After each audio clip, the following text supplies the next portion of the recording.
Give me a second. I think they can only hear me right now. Yeah, I didn't realize. I'm trying to find it. Okay. Can I can talk okay? if you They need can. other I. audio. It seems like they can hear y'all now. Okay. I hear cats. Yeah. Sorry. Chopper and Zoro are losing their minds. Oh no. My um, Um. whole entire speech deleted by history. yeah, so Okay. They should be I good to guess this. hear.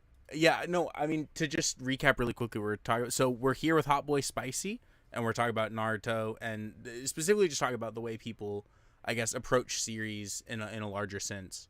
I was gonna say that's something that we talk about in the Weeb Club a lot. Is just like the idea of like coming at things, looking at it from the creator's perspective, and trying to like understand it as opposed to like decry it. And I think a big thing is like you kind of touched on is like if you've been writing something for 20 years or drawing in the case of a manga where it's your life. We know mangaka they don't have time to really have like personal lives, so they live um the series they're working on for 2 decades.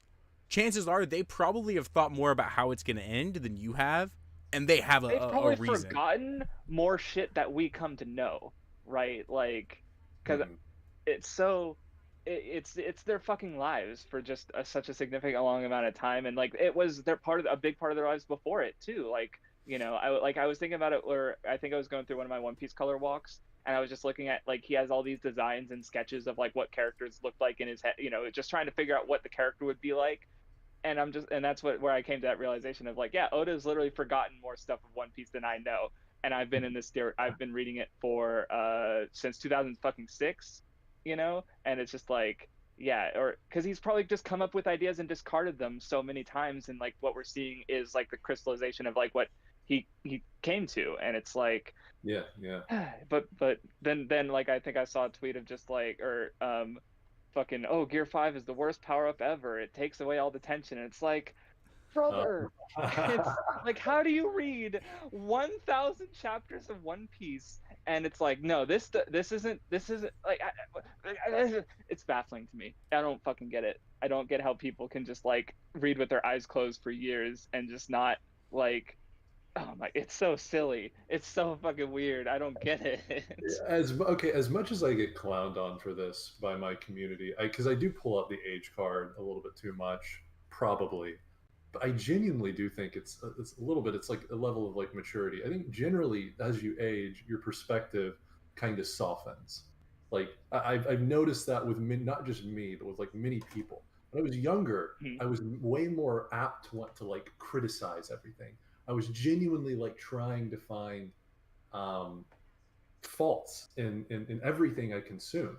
Yep, I'm not yep, been entirely there. sure why or what the psychology behind that is. Um, I don't know. Probably some arrogance on my part in thinking that like if I can prove I know more than the creator, or I could have done this better. I am therefore better, and I can craft something better potentially in the future. I don't know. I don't really know where it comes from. I just know I've noticed that, and I noticed with a lot of this Mhm. discourse, the discourse, it's generally younger people that are like talking about, oh, like the lack of tension with Gear Five. It's like, well, I mean, Gear Five is a perfect, it's a perfect showcase of everything great about One Piece. Why would you're this Yeah. far into the series, and you see this goofy ass character of Luffy, and like you don't see that this is like the ultimate culmination of everything that makes him great. Then you're probably your perspective's probably skewed a lot on. But then again, like because there's so many layers to this, because like people obviously like consume stories and enjoy it for different reasons, right? It could you Hmm. Yeah. could it's perfectly valid if you're when you're reading One Piece, if you just really like the fights, and you read it for the power scaling, because power scalers, I mean, that is a huge community, and literally it seems like, anyway, I might be a little bit hyperbolic here, but it seems like that's all they talk about is the power scaling. um, Yeah. I make fun of it all the time, but at the end of the day, if you were to put a gun to my head and tell me how do you really feel about power scales, I'd be like, you know, different strokes for different folks. Let them enjoy it. But I'm still going Yeah, to for sure. make fun of them. You know, that's what I do. Yeah, I've actually been thinking about that topic a lot today because like just more so with just like shonen being stories for boys, but also how like women can enjoy a lot of these stories for reasons completely different than guys, but also just like and just some broader systemic issues, but I don't want to get into it. But like another point I was going to think about how like youthful people like wanting to challenge and authority basically in a sense and like overcome like a kid trying to prove themselves to an adult like that's that like I don't understand the psychology behind it either, but that's also a very core for stories aimed at younger audiences, right? That's true. Yeah. Which portray that sort of almost ideal where the kid becomes right and the adult is flawed and wrong, where the reality is that like well it's really fucking complicated often, right? Like because we criticize in our youth we criticize these stories and we're angry. I made the fucking tirade on Fairy Tale. I hate those videos, like they're so awful. I have my youthful ignorance just crystallized, and there's some of the most popular videos on my channel. I hate it, but like it's part of how I became the me of today, and it's like, but just that but I didn't do the reading. I'm not gonna fucking 7-year-old 17-year-old. I'm older than 27 and I still haven't gone and just done the reading because like the fact is in years of academia lots of people smarter than anyone on YouTube has already talked about a lot of the things we're trying to talk about, right? Like fucking literature went through all of these steps, and it's like it's just we're just retreading old ground really. But so nobody goes in, and I do want to in part like you mentioned like authors and reading into things like one thought of a video I've had was like there's a video game I like the story of called The Beginner's Guide, and it's sort of about reading into art basically, and with like between the two characters, like the narrator's sort of walking you through these games of another character, but then there's some maybe toxic ways his readings had affected not just like what he's showing you from the games, but also like their relationship. It's a really interesting story, and I was sort of like thinking about like doing like some hard research into like death of the author and like what led up to death of the author, what have people discussed after that, and using that as a lens to like discuss this topic. But that's a lot of fucking work, and a lot of people just want to fucking watch the funny pirate guy punch the dragon and talk about it with their friends, right?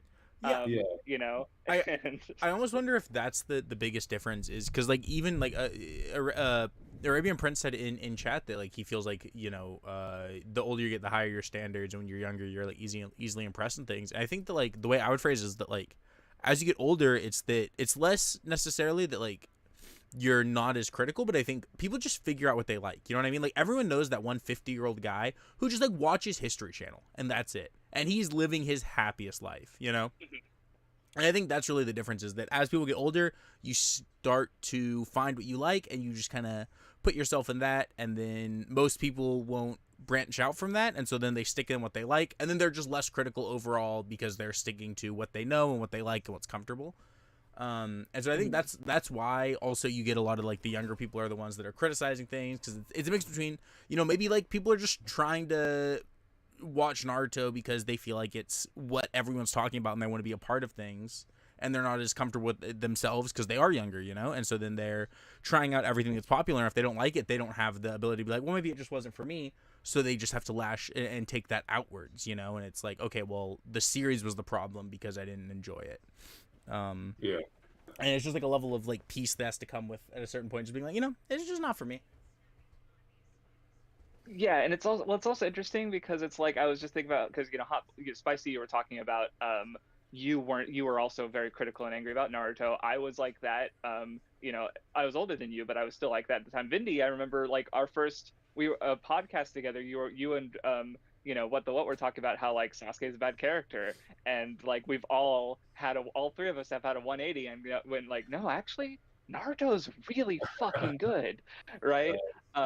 And what I was just thinking about that is like a funny, just a personal anecdote. Is just really funny because like when I first got into anime, if you asked me what my favorites were, I would have been like, oh man, Legend of Galactic Heroes, Ghost in the Shell Standalone Complex. Now it's like I've spent the whole year rewatching Aikatsu, and I've given the two series I've finished 10 out of 10. It's just a cute, idol show, and I just fucking love it so much. Like my taste aged backwards is what I was told, and I was like, that's Nice. so fucking accurate, Nice. right? Because I think it's also like as you get older, you just stop giving a fuck, and like you don't feel like you need to impress anyone or justify yourself, right? Like Sure. you Yeah. know. So, now it's just like, oh, all my favorite anime have lots of cute girls in them, and one of them is Sword Art Online, and I don't give a fuck, I don't. It is what it is, right? And Oh, are it's not you that you a big Sword Art Online fan?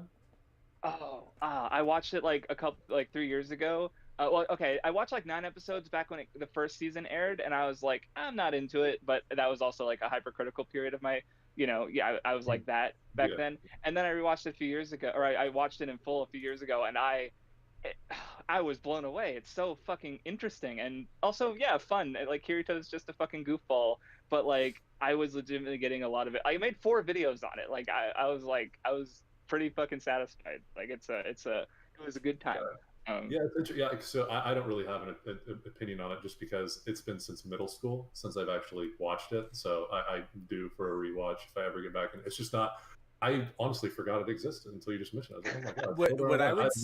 would I loved it in middle school. I actually really liked Sword Art Online, at least like yeah, the the first most couple seasons. interesting thing about Sao, I think, is that like its main, like, Kirito is an asshole, and he's supposed to be an asshole, but I think He's such a teenager. middle Yeah. schoolers like it Like because they see themselves in Kirito, right? He is like the epitome of like a 14-year-old's like wet dream. He is who like a 14-year-old boy wants to be. And then you look back on it now, and it's just funny because he's such like a poser tryhard. And then like the series is genuinely about him getting over that as he like meets people, and it's one of the most subtle versions that I've ever done. I think where it doesn't directly state it for a while that like that's kind of what's happening, and even then it's like kind of framed a little bit differently, where it's framed almost like it's just I think it's a really good like story for showing this character have this like slow kind of change as he meets people in his life, and like his edges get sanded off. I think it's like well yeah. done. Well, what I would yeah. Sorry. Go ahead. Finish your Oh, thought. that was it. Just that.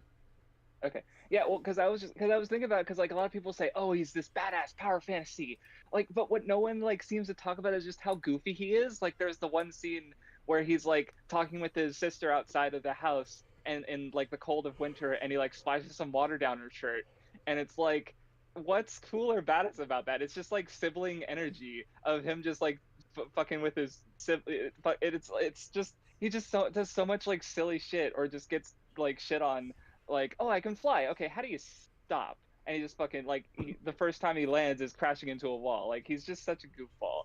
And he gets interesting characterization for sure, but it's just like I don't know. I like I like I like shit that can be like both really serious and cool, and also just really dumb and goofy. Yeah, well, Probably why One Piece is like it's a favorite about of a mine. character who spends all of his time inside playing MMOs, even before he gets forcibly stuck in the VR one, and he acts like someone who you would expect to be inside all the time, just obsessed with MMOs. I think it works so well. Yeah, like I said, I'm due for a rewatch. Admittedly, I don't know if so. The last thing I've seen of Sao, I think it was I don't remember. Someone in my Discord posted it. I can't for the life of me remember who did.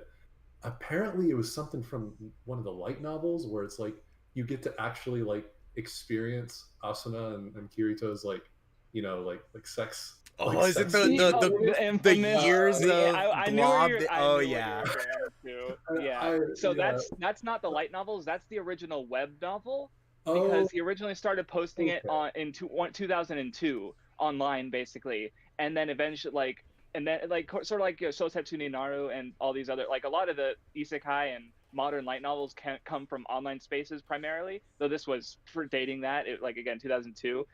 Yeah, very infamous. People were talking about it a lot, especially back when it first aired, because it's just like, yeah, they had sex, and here you have an author writing a sex scene with these two characters, and like that infamous line of the clapping, and it is funny.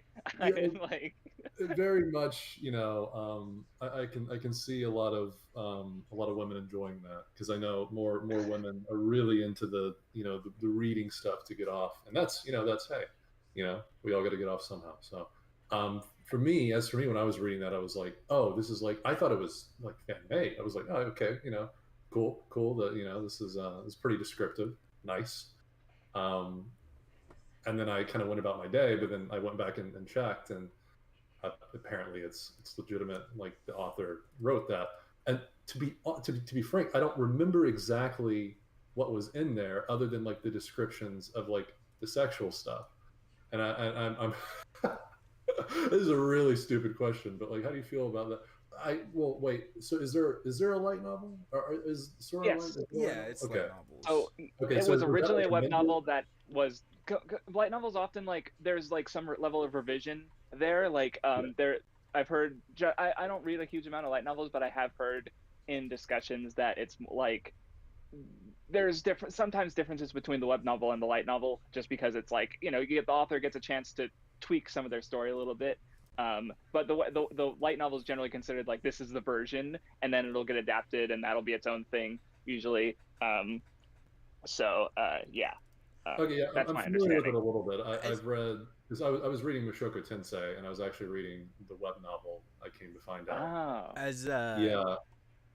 as toxic as this is to say about Reki Kawahara, when we were talking about respecting creators and stuff like that, I think it was clear when he started SAO, the man had never talked to a woman in his life, and he was the world's biggest Yo, virgin.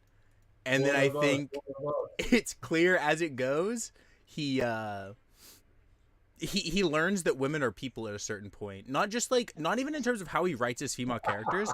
I think it's about the situations he puts them in. Cuz he definitely will just use them as plot devices, and especially use like their sexuality as plot devices early on. I think it's something that you can tell the author matured as the story goes on with how it's used and things like that. But at the beginning of SAO, I definitely think there's like some rough stuff there where it's like, brother, like, do you know, like, have you ever talked to anyone? Well, yeah, because my question was going to be like, was that amended in the light novel? well, Um, there is no sex scene, yeah, if I that's think the what you mean. sex scene is cut out. Yeah, It's in yeah, every other version, it's just implied. So it doesn't Okay, Yeah, have like yeah. like even the in the anime, description. it's like even in the anime, Figure- there's like they're like Asuna goes down to her underwear, and then in like the next like shot, she's under the covers of the bed, but she's like naked, and Kirito's in the room. So it's like they don't state it, but it's pretty heavily implied what happened, right? Yeah, of So course. Yeah. yeah. Um, I kind of remember that much. So okay, that's good to hear. that but anyway, so I guess since we're talking about your middle school, how did you get into anime? Like, because I mean I was asking this like because I come from a period where like I grew up watching like Pokemon and Yu-Gi-Oh, not really recognizing their anime-ness necessarily until I really got into One Piece, and that's when I was watching it online in YouTube videos split into three parts with subtitles. Different times, but I don't know, like how is it for you getting into anime, and especially like yeah watching it with subtitles or understanding that it's anime basically. So um well, so I started out. I'm trying to think how deep I want to go into this story. So I actually started out on Toonami. Like I feel like a lot of people in my generation, us Zoomers, I think a lot of us did as kids start out with Toonami. So I watched like a lot of the stuff in English dub, and it wasn't until a couple years into my anime stuff that I even knew like that I even knew it came from Japan, and you had to read it in yeah. subtitles first before it got dubbed. But yeah, no. Without getting too personal, I grew up in a pretty turbulent environment, so media was kind of like my escape, and that's kind of informed my entire existence from then on. I always had my nose in a video game. I always had my nose in a show or a movie, and it just always infatuated me. New series, new discoveries always blew me away, and I was always immersed in like the absurd. Always. Even when I would be doing my daily activities, I'd be thinking about these stories, and they would inspire my own little stupid, goofy stories when I was a kid. But one day, as I was watching Cartoon Network, because the same they did the same thing every day. It was I remember because I was 7 years old. I was in first grade. Came home one day. They were playing Pokemon, and or Pokemon, I guess is the proper pronunciation. But I was a weird kid because I did not like Pokemon as a 7-year-old boy, right? I feel like every 7-year-old Yeah, every loved Pokemon. Yeah, I did not like it at all. Funnily enough, I didn't care for it. But one fateful day, and I shit you not, I remember the exact episode. A episode of Naruto came on. I had never seen it before. It was on Toonami. It was dubbed, and it was the episode where Sasuke is fighting Gaara in that forest, and he's activating his like third Chidori, and it fails, and he's about to get killed by Gaara, and then Naruto at the very end of the episode, Naruto swoops in and kicks Gaara. That specific episode kickstarted my journey into like the anime slash manga sphere, and what's crazy is I remember even back then being absolutely blown away. First by how cool it was, the aesthetic, the fighting, the everything. It was just so like I felt such a rush that I had never felt before as a kid. And I was like, oh my god, what happens next? What happens next? I would come home from school every day. I'd be fucking waiting for it. I was like, oh, new Naruto, new Naruto. And I was already a fanboy after like 2 episodes. Because I think they would air 2 episodes a day is how they were doing it back then, in that specific time.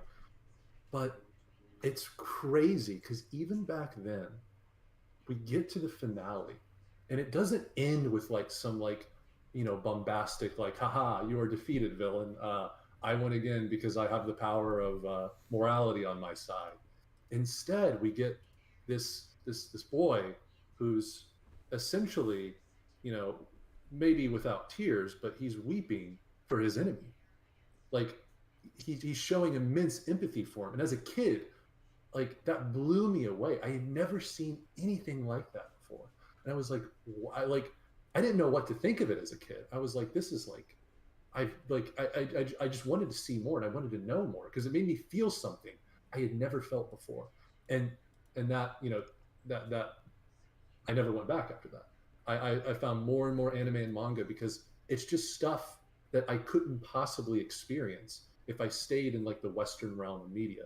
Like the stuff that Japan was producing, like even in just these shonen, to me was like, it was just mind-bogglingly different. And I just wanted more and more and more. And I consumed even some esoteric stuff as like, I remember reading, God, what was it called?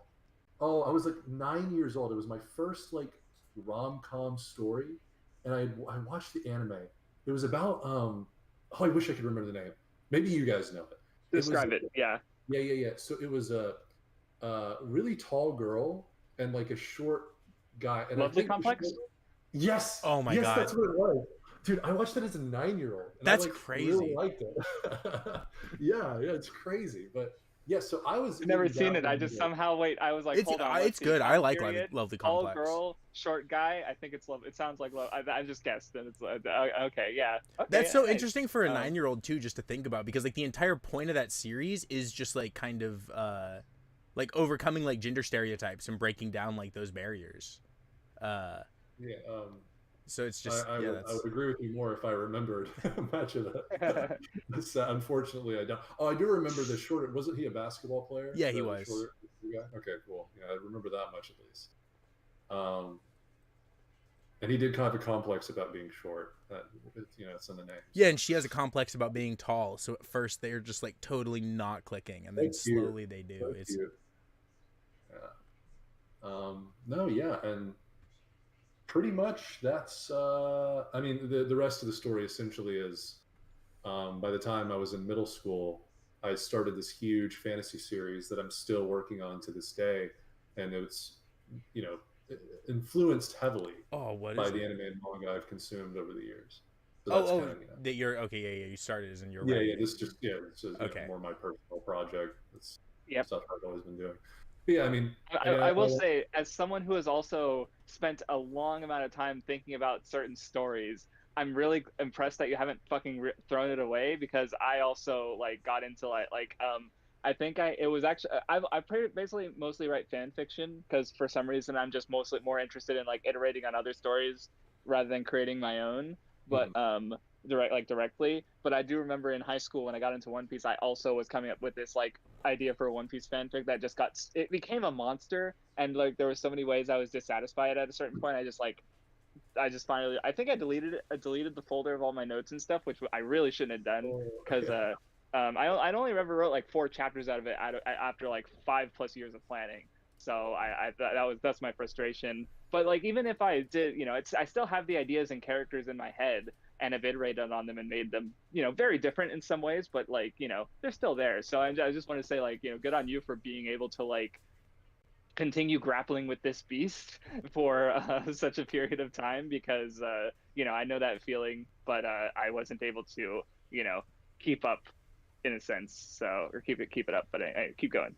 Yeah, mind you, and we've both had different experiences, probably even with media.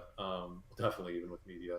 I mean, everyone has a different experience with media too. But for me, as I kind of hinted earlier, media literally shaped me as a kid. My idol, going back to Naruto, my idol was literally, Naruto. That Yeah, never give up mentality. That even if he was in a dark place, he could rise up from it, time and time again. And being where I was as a kid in a turbulent environment, it really did shape my mentality. And what's so cool is, I mean, my maturity and my progression, is I used to look up to Naruto and see myself in him. As I aged, and especially as I started to understand the story of Naruto more, I saw I saw much more of myself in Sasuke, actually, especially by the end of the series. Um, and then that really woke me up, where I was like, oh wow, Sasuke, like I can relate a lot to Sasuke, but like Naruto by the end of the series is like where I want to be. That's the kind of person I want to be. Like Naruto is the ideal, whereas Sasuke is someone that I can more relate to.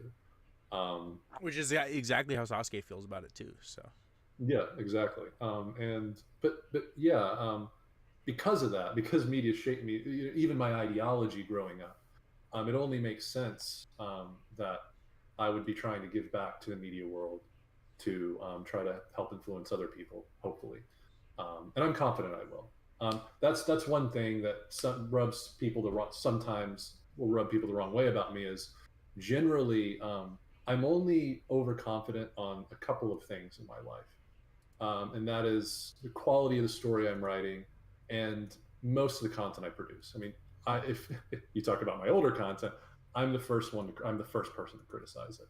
Like, a lot of the people that are some of my biggest fans, they found me from one of my most hated videos. oh My Plague of Gripes response. I hate that video. dude, oh people hate my Plague of Gripes fucking response as well. They can't stand Yeah, it, but it's like, dude, that video is fucking bad. Like, yeah, but people liked it. It's just crazy. It's just people, people like what they like, man. It is what it See, is. it's funny you mention that because like the only time I remember, like we didn't quite interact, but like my most notable memory of you is you were on my server around the time you uploaded that video, and that was around the same time I did my the Faded Losers video about Neji and Lee, where I'm and I think you had a comment where it's like, oh, this is what my video should have been, or so like you were already dissatisfied with it that early, and it's like I Mhm. haven't never watched the video, I just vaguely remember that comment. I'm like, oh no. So Yeah. uh you know because that video was an indirect response to the Plague of Gripes video, like the me saying at the end where it's like, yeah, if you're just gonna reduce Naruto to successes without looking at like what he had to do to get there, like you're just bitter and empty. Like I Oh, know who I was talking about. I you knew what I know, was doing. you know what, Crash? I remember that. No, I didn't just say that. I watched your video because I think you came out with your video after I did. I actually watched We your were video. probably working on them at the same time, I bet. Yeah, So no, I yeah. remember commenting. I don't know if it was on your server or mine. I remember commenting. I was like, "This is what my like." I really liked your video, and I was like, "This is what my video should have been." Like it That's should have probably the been. comment I'm remembering. Yeah, So um, yeah. yeah, Um, yeah, funny.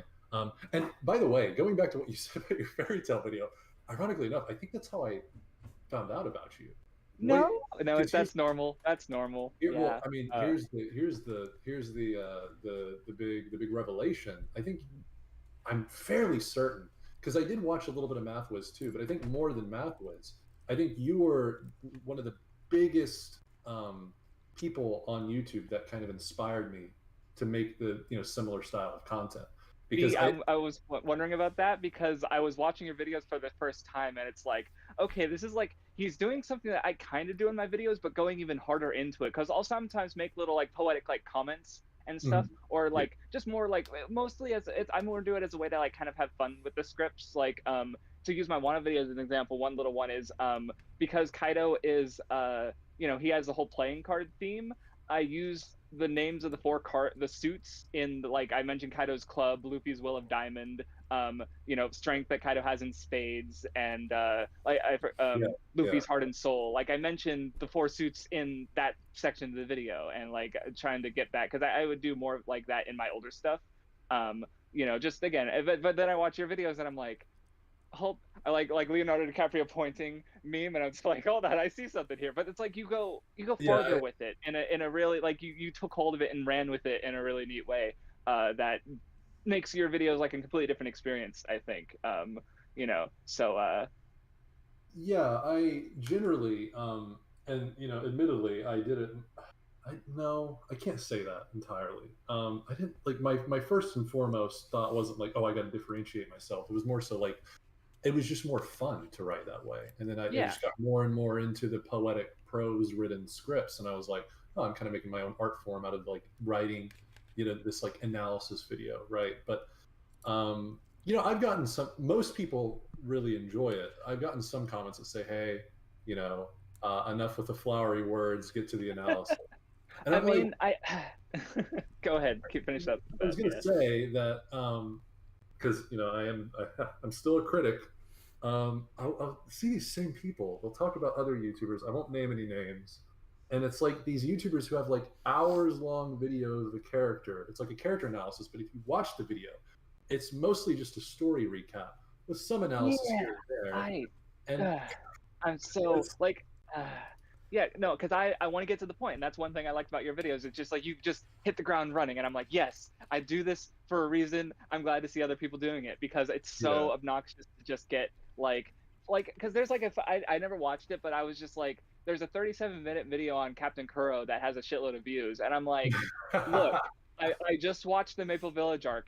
I had the most fun like watching it than I ever had going through that arc that I remember. Like I really like I like Kuro. I do not have 37 minutes of things to say about like that's longer than my Wano video. Like yeah. I almost want to watch that video out of morbid curiosity because like I'm worried that it is mostly like plot summation, but it's like I just don't even with plot summation it's not that long of an arc. Like I can't comprehend how someone can make a video. Someone can have more to say about Captain Kuro than I have to say about the 150 chapters of Wano. I don't Yeah. Well, understand. here's the sad part is like the problem is like I know what the problem it's what it is like you make a catchy title and thumbnail, but your next best bet is to make the video as long as possible because for some reason I don't want to pull up the age card again. For some reason, the people, if it's an interesting enough topic, if the people viewing it find it interesting enough, they will sit through. I mean, apparently a good amount of the video because watch time is a big contributor to how much your video is getting recommended to other people, right? So I'm assuming that enough people are watching like enough of these long form videos, which is essentially story recap, to warrant them getting the views. I So really, my only theory is that okay, the title and thumbnail, and especially the topic, is interesting enough to just like keep people engaged. I don't know. What were you uh gonna say, Vindy? I think that my biggest guess as to why like that is just that outside of obviously the algorithm wanting watch time is that I think a lot of people will turn on especially long like YouTube videos where it is something like a video Oh, essay on an sure. anime. They're turning them on in the background. Yeah, And so if sure. you're looking for a bunch of different video essays, you're going to click on the longer one just because that way you don't have to click back to change it sooner. So if it's the difference between a 20-minute video and a 3-hour video, I turn on the 3-hour video. I don't have to click back for 3 hours. I can just have that going in my ears versus the 20-minute video. I'm going to have to come back in 20 minutes.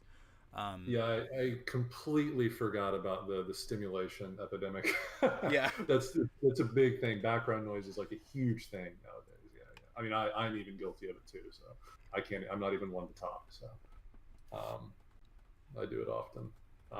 But yeah, going back to just finishing out what I was saying earlier, I think really, Crafts, I think it was your video on Sasuke actually, because That's yeah. you come up with videos prior that I had watched, but it was your Sasuke video, and that was around the time I was already starting to rethink about my perspective on the series that got pretty muddled when I was in middle school, by just the community opinion, and I let it kind of fester in my mind and pollute it. I got absorbed in that narrative. But watching that video at I don't even, God, I must have been what, 17, 18 when you came out with that video. So I was still in high school.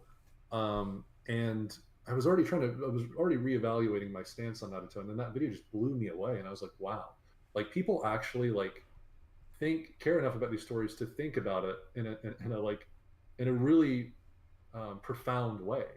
Like that's the first word that came to my mind is like, oh, this is like an actual like profound experience watching this video, because the author of this video is actually showing me something, or is showing me the beauty that I just was either too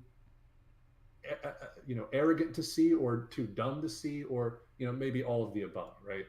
And I think that's why no matter how down I get on like my own content, I think it's always gonna, these types of videos that aren't good story recaps are always gonna have merit in that, like most people just don't, and no knock on anyone, most people just don't take the time to think much about these stories, and for good reason. I mean, I am experiencing that now too with a full-time corporate job. Like when you get home, you don't want to think about anything anymore. Like you've thought Yeah. 8 hours in your day. You don't want to get home and like think meticulously about the media you're consuming. You just want to sit back, relax, and enjoy something, right? Like I have so much more empathy for people that don't care to think about the story. So I get why these videos have like a lot of utility nowadays. And like I'm not so much downing my content anymore, or like your content, for instance, too, because I finally got around to watching your Wano video, because I also hate AniTube, but I don't watch it at all. But I gave you because, well, not just because I was coming on, not just because I was coming on the show, but because I remember watching you a lot, years ago, and I was like, well, it's bound to be a good video. It's by Craftsdwarf. I watched that Wano video, and it's, dude, your final thing about the ha in the I'm really proud of that one. I was like, he's still got it. He's still cooking. I was like, dude, Oda is I have some shit in my upcoming video that is like, because it's also about structure, and like I literally realized something while reading a different series about the jump motto, and I connected it to what I was talking about in my next video. I'm just like, how is this man real? Like, dude. Yeah. Well, okay, actually, this is a really good segue, because I wanted to talk to you about this, you specifically. Okay. So you say, how is this man real? And this man is like cultivating a thing like this. I actually have a little bit of a different perspective. And this comes from being a writer and cultivating my own world, writing so many, individual character arcs. I didn't know what my story was about for years. It wasn't until I think I was 20. I was like thinking about it. I was like, I've been writing this like huge story. Like, what is it about? I was like thinking about it. I was like, oh, one day, like, and it was days me thinking about this. Like, what is my story even about? Like, a lot of really cool stuff happens. A lot of really emotional stuff happens. But like, if you were to put a gun to my head and say, what is the main theme of your story? I don't know. And days went by. Honestly, I just forgot about it. I even forgot about the question. I was like, oh, maybe I'll figure it out one day. One day it just came to me. I was like, oh, I think this is what my story's about. I think this is just what it's about. And that led to another revelation. Wait, themes like are a lot like they're a lot more like abstract than I think what I was thinking previously. It's not necessarily that every observation is meticulously thought out by an author. It could just be they're writing a really exceptional story, and these like themes just naturally manifest and naturally come about. And then it really kind of formed my idea, because when people will comment on, even on my videos, they're like, I think you're thinking a little bit too much in this, and I'll respond like, well, hey, if you cannot disprove anything I'm saying with objective fact, it's just my perspective, like what I get out of it in the story. So with me, it's really, you mentioned death of the author earlier. I really believe in that. Like for me, any thematic interpretation of my story if I ever do release it, that it doesn't go against literal objective happenings in the story, I'm gonna be like, oh, you know what? I've never thought about that before. That's really cool. Cool perspective, man. Like, Yeah. I think it's that loose. It's that, like, I don't know. Well, It's people think of reading into a story like I remember I think Gabriel Wright didn't I think it was he's in the in the chat, maybe it was someone else, but I just remember someone giving the perspective of just like they're treating it like a fucking school exam, like is yes or no, there's a right or wrong answer, when really like like perspective, like a big part about reading into things is what you bring into it and what you're able to take out of it.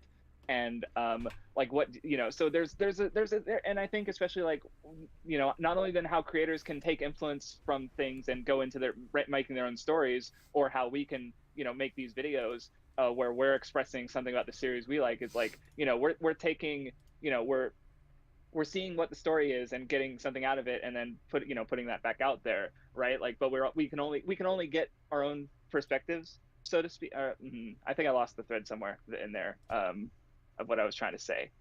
No, but I completely get what you're saying though, so don't worry.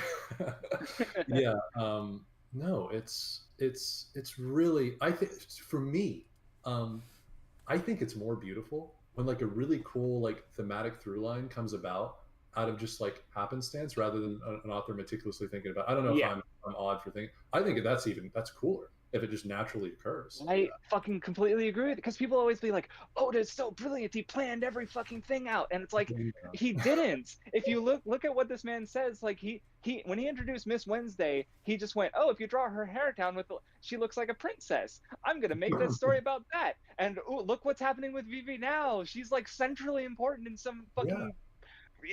What, like that was an accident, right? Or he was also talked about how like the reason One Piece is so long is because like originally it was a story about defeating the four emperors. Then he introduced the warlords, and then he introduced the fucking supernovas, and he's like, well, I guess I got to tell all these stories too. Like Yeah. that was an accident, a very good accident, because we got all this interesting shit, right? It's like I think that's something that's really interesting about something like One Piece and manga specifically, or just serialized stories, as opposed to, like a movie or a video game or a book where it comes out and it's done, is that because it's been going on so long, at a certain point, it's a mix. Like stories like One Piece or something like that is a mix between the author at different points in his life, so as they grow, their story changes, and also like audience expectations. You know what I mean? Because I'm sure there are times where, he's probably been working on One Piece and hasn't probably planned to do anything with the character, but his editors are saying like, hey, this guy's popular, like, is there a way you can bring him back in? And, he finds a way. And I think it's interesting that audience expectations, as well as he changes, the story changes, create what it is. And it's not what One Piece would be if he had written it all at once in any chunk, Yeah, and I think there's immense beauty that you can find in like the art of adaptation. And when I say adaptation, I mean, like, again, he didn't plan for this story to be this long, but he was like, how he's incorporating it. And like you mentioned, Crafts, his initial intention was the Four Emperors. We here at the Four Emperors, but looking at the trail, like the immensely beautiful trail, it's like this wasn't planned, but it's so much more beautiful for not being planned. And I feel like there's nothing more profound than that, for me personally.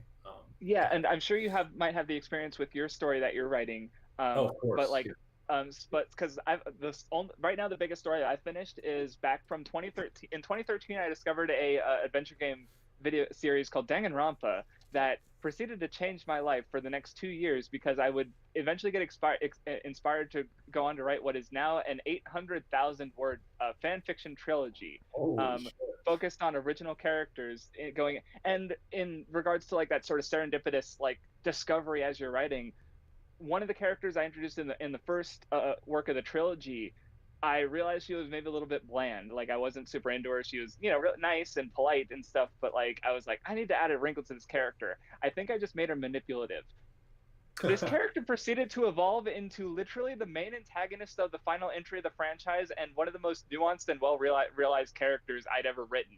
That's because crazy. I added one wrinkle, and that just spiraled into this like to the point like as going on discovery is like Danganronpa was also really interesting because my perspective on it in 2013 And my perspective on it, replaying it like 2 years ago, is honestly like I got things out of like I just love that feel like part of it. That's also true for One Piece, like where I love that feeling of like going back to it and discovering things that I never noticed. Like one realization with One Piece I made recently was I was rewatching the Shellstown stuff, and I realized, oh shit, Helmeppo and Morgan are literally our first window into the world government, and they are also like Helmeppo's literally like he has a bloodline of greatness, and he's using that to like oppress and tyrannize people while like he's evoking the exact same shit the heavenly dragons do, like and like Sure. just Yeah. again Well, planned or not, he's our first window into the world government is also like expressing their fundamental like flaw,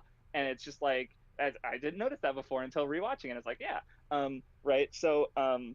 with Danganronpa, I what's interesting about it is not just that I was noticing things about even just the first game that I'm gonna make a video about it hopefully next year.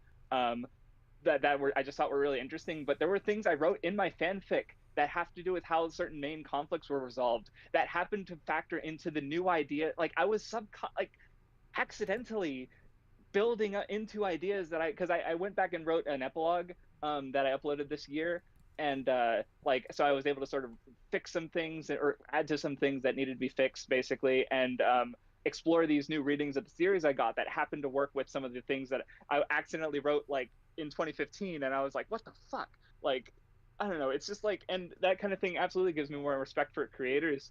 Though I was gonna say one thing, like, because you mentioned you're really confident. Um, Yeah. that's awesome because I I've been reading some books recently. Like I have it's like a recommendation chart with a bunch of literature and stuff, and everyone I read is like, I fucking suck. I'm awful. Holy shit! Like my writing's just like Yeah. It's not to the point that I'm like gonna stop, obviously, because it's a story that I really because I'm writing a Hunter x Hunter fanfic right now that's really personal, and I think I got a lot of good stuff in there. But like it's just like I don't know. It's different reading, reading just like these authors who are like well respected. Even if I don't care like the book, like just personally don't like the book or don't get that much out of it, like I can still recognize like it's well written. And I'm part of the reason is I'm trying to look for things. I'm always like you mentioned, wanting to like coming back from work, you don't want to use your brain, right? But I'm so broken because like I got into AniTube from I don't know if you ever watched much of Trixie, formerly known as Digibro. Um, I did. I but did. Yeah. yeah, Yeah. okay, yeah, and she was all about like content. Everything you do can be content and content machine. And so like I've still to this day take notes on almost everything I read or watch, even though like I've put out like 3 videos in the last 2 years. Um, and it's like my brain is so broken. I'll be fucking reading a pornographic dojin and being like, oh, there's some themes here. There's some interesting character stuff. Like, oh, I wonder what this says about Yay! Japan culturally. And I'm just like, I'm a broken man. I'm ruined forever because No, I can't you're like literally transcending as the what days go on. like what I do for relaxation is all like I have I was into VTubers for a brief bit. Now it's basically just like Germa, where I'll just who's a comedy streamer slash YouTuber. Like I just have something that I just don't think about. I don't have to think about it. I just watch it and be like, yeah, funny YouTubers or streamers or something. Like I still have my stuff that I turn my brain off with because I'll watch fucking Precure or Aikatsu, these shows for children, and I'll be like, I made 2 videos on them because I got really interesting stuff out of them. Like, and it's just I just helped me. um, Yeah. It's funny because I think God, there's so much I could say about that, but I guess the only thing I'll say is touching on the the writing of the stories. I'm really interested. For you, Crafts, do you think you'll ever um, try to make your own story one day, or just you do not have an interest? well, I mean, it's more see because I actually I have thought about it. It's part of it is just that like not that I've never gotten inspiration for a fully original story, but especially now my ideas are so old. Um, but mostly it's like I think it even factors in kind of like my because I saw that you on one of your videos you had a ExpressVPN sponsorship. Like Yeah. I've gotten sponsorship offers, but I've never followed up on any of them because like and like even like I was out. So Mr. Morge, I remember when he had like less than 500 subs. Someone linked me to him, and he had a bunch of short videos, and I was like, oh, cool, this guy's saying some neat stuff. And I look at his channel now, and like, I'm sure there's neat stuff about his content. Him being really jaded toward Bring up Wano more is every unfortunate. stream now. Shush. Hey, I understand. But it's just like, because I see his titles and thumbnails, and it's like, by YouTube standards, they are good. His videos have a lot of views. He has exploded in subs since I found him, right? Like, he's playing the game.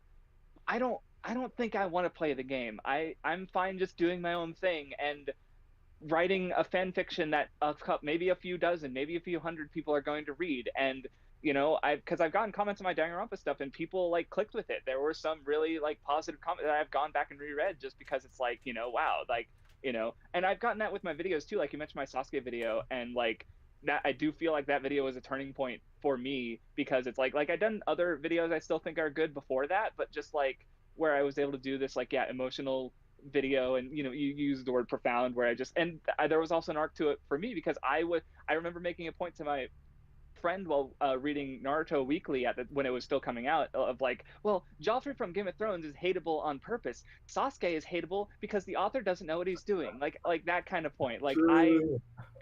true. Yeah, and then I reread Naruto with Matt was on the Nen show, and we kind of went like haha, I hope Naruto's more than just a meme, and then we went out of it like, that was really fucking good. What the why is everybody wrong? It's just, and so it's just yeah, no, I definitely feel like, yeah, it's interesting that you mentioned that video specifically, because, and it's it's not even just that it's my most popular video, but like I think, yeah, but going back to YouTube is like, and yeah, possibly publishing is like, I just don't, I don't know, like I don't want to play the game necessarily. Like even if I were to publish, it would be self-publishing, because like just having the thought of having to go through an editor, it's like I'm not really interested in playing to a crowd, or to I'm not interested in making a good product in the sense of something that will sell, basically. Like Sure. I'm just interested, it's not, I'm not like, especially because like I don't have that much fame. But after some experiences on my Discord server that I eventually left, is like I didn't even like the small amount of fame I have. So it's like I'm content to just like make something small that a few people like. So so if I do happen to want to write something original, that's not a fan fiction, like I'll hopefully get into that, like do that. I feel like I'd be more likely to be willing to work on collaborative stuff. Like I had a friend, actually my best friend, he was really into like games and game design, and we bounced off ideas of each other of actually making a game, with me writing it, but nothing ever came into fruition. But I just feel like, I don't know, it's like it's part of the same mentality I have with like reading into art and stories, where it's like obviously, yeah, I can come up with stuff on my own, but like taking something else and working with it to enhance it. Another perspective I have on that is like, because actually my start with writing was actually play by post role play, which I don't know if you've ever heard of it or done it, but it's like, it's basically forum based collaborative storytelling, where one person will write a post, and it's basically like, here's what their character is doing in this world, and then other people will write their characters doing stuff, and interacting with each other. And I've been doing that since I was 12. I'm 32 right now, so literally 20 off and on for 20 years, and I'm still doing it. And part of the fun I have with it is that collaborative storytelling of like other people being able to come into this story with ideas that you never would have thought about, right? So I don't know, it's just, I guess, so I've always thought like, oh yeah, if I was to actually get into something that would be more widely published, it'd probably be more collaborative and not just me, I guess. So I don't know, that's just some of my thoughts. Yeah, I mean, one of the greatest works of animation came out through some crazy collaboration. Was it just between two guys? I don't remember. Avatar: The Last Airbender, I know, was like two guys, and they Yeah. met in college or whatever, and they just like created one of like the greatest things ever.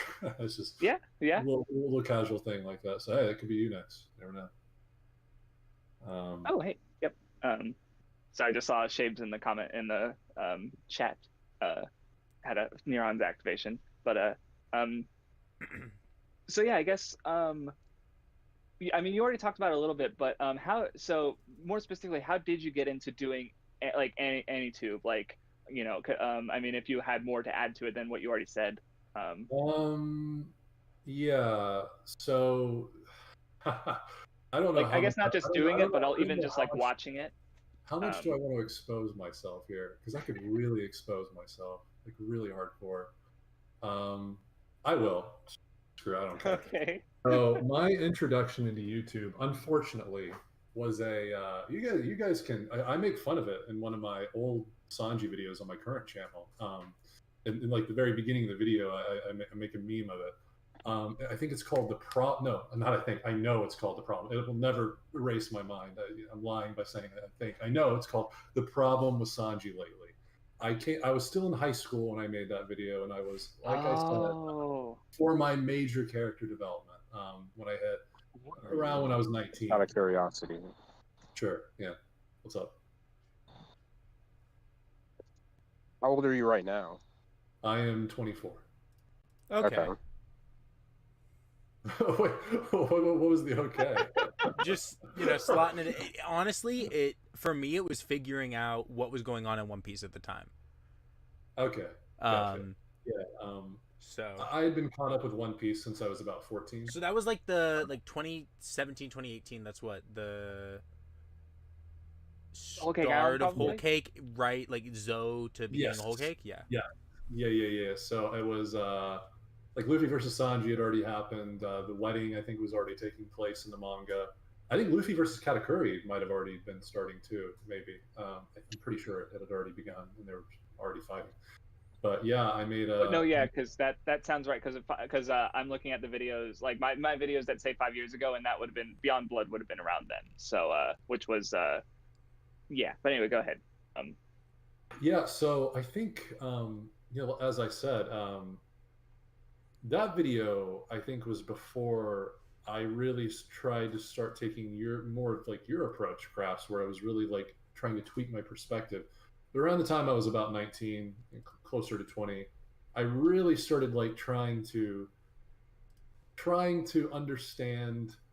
No, it wasn't that. It was really the crux of it. Really, just was that like, hey, maybe instead of coming at this inherently from a negative position on the offset, why don't I just try to reverse it? Why don't I just try to like come in from like a positive perspective off the rip and see what happens? And that literally was the only thing I needed to like kind of begin my character development, I guess, in terms of how I perceive stories. It was that simple. I think that's all it takes. I think it really is that simple, is just coming in wanting to like things.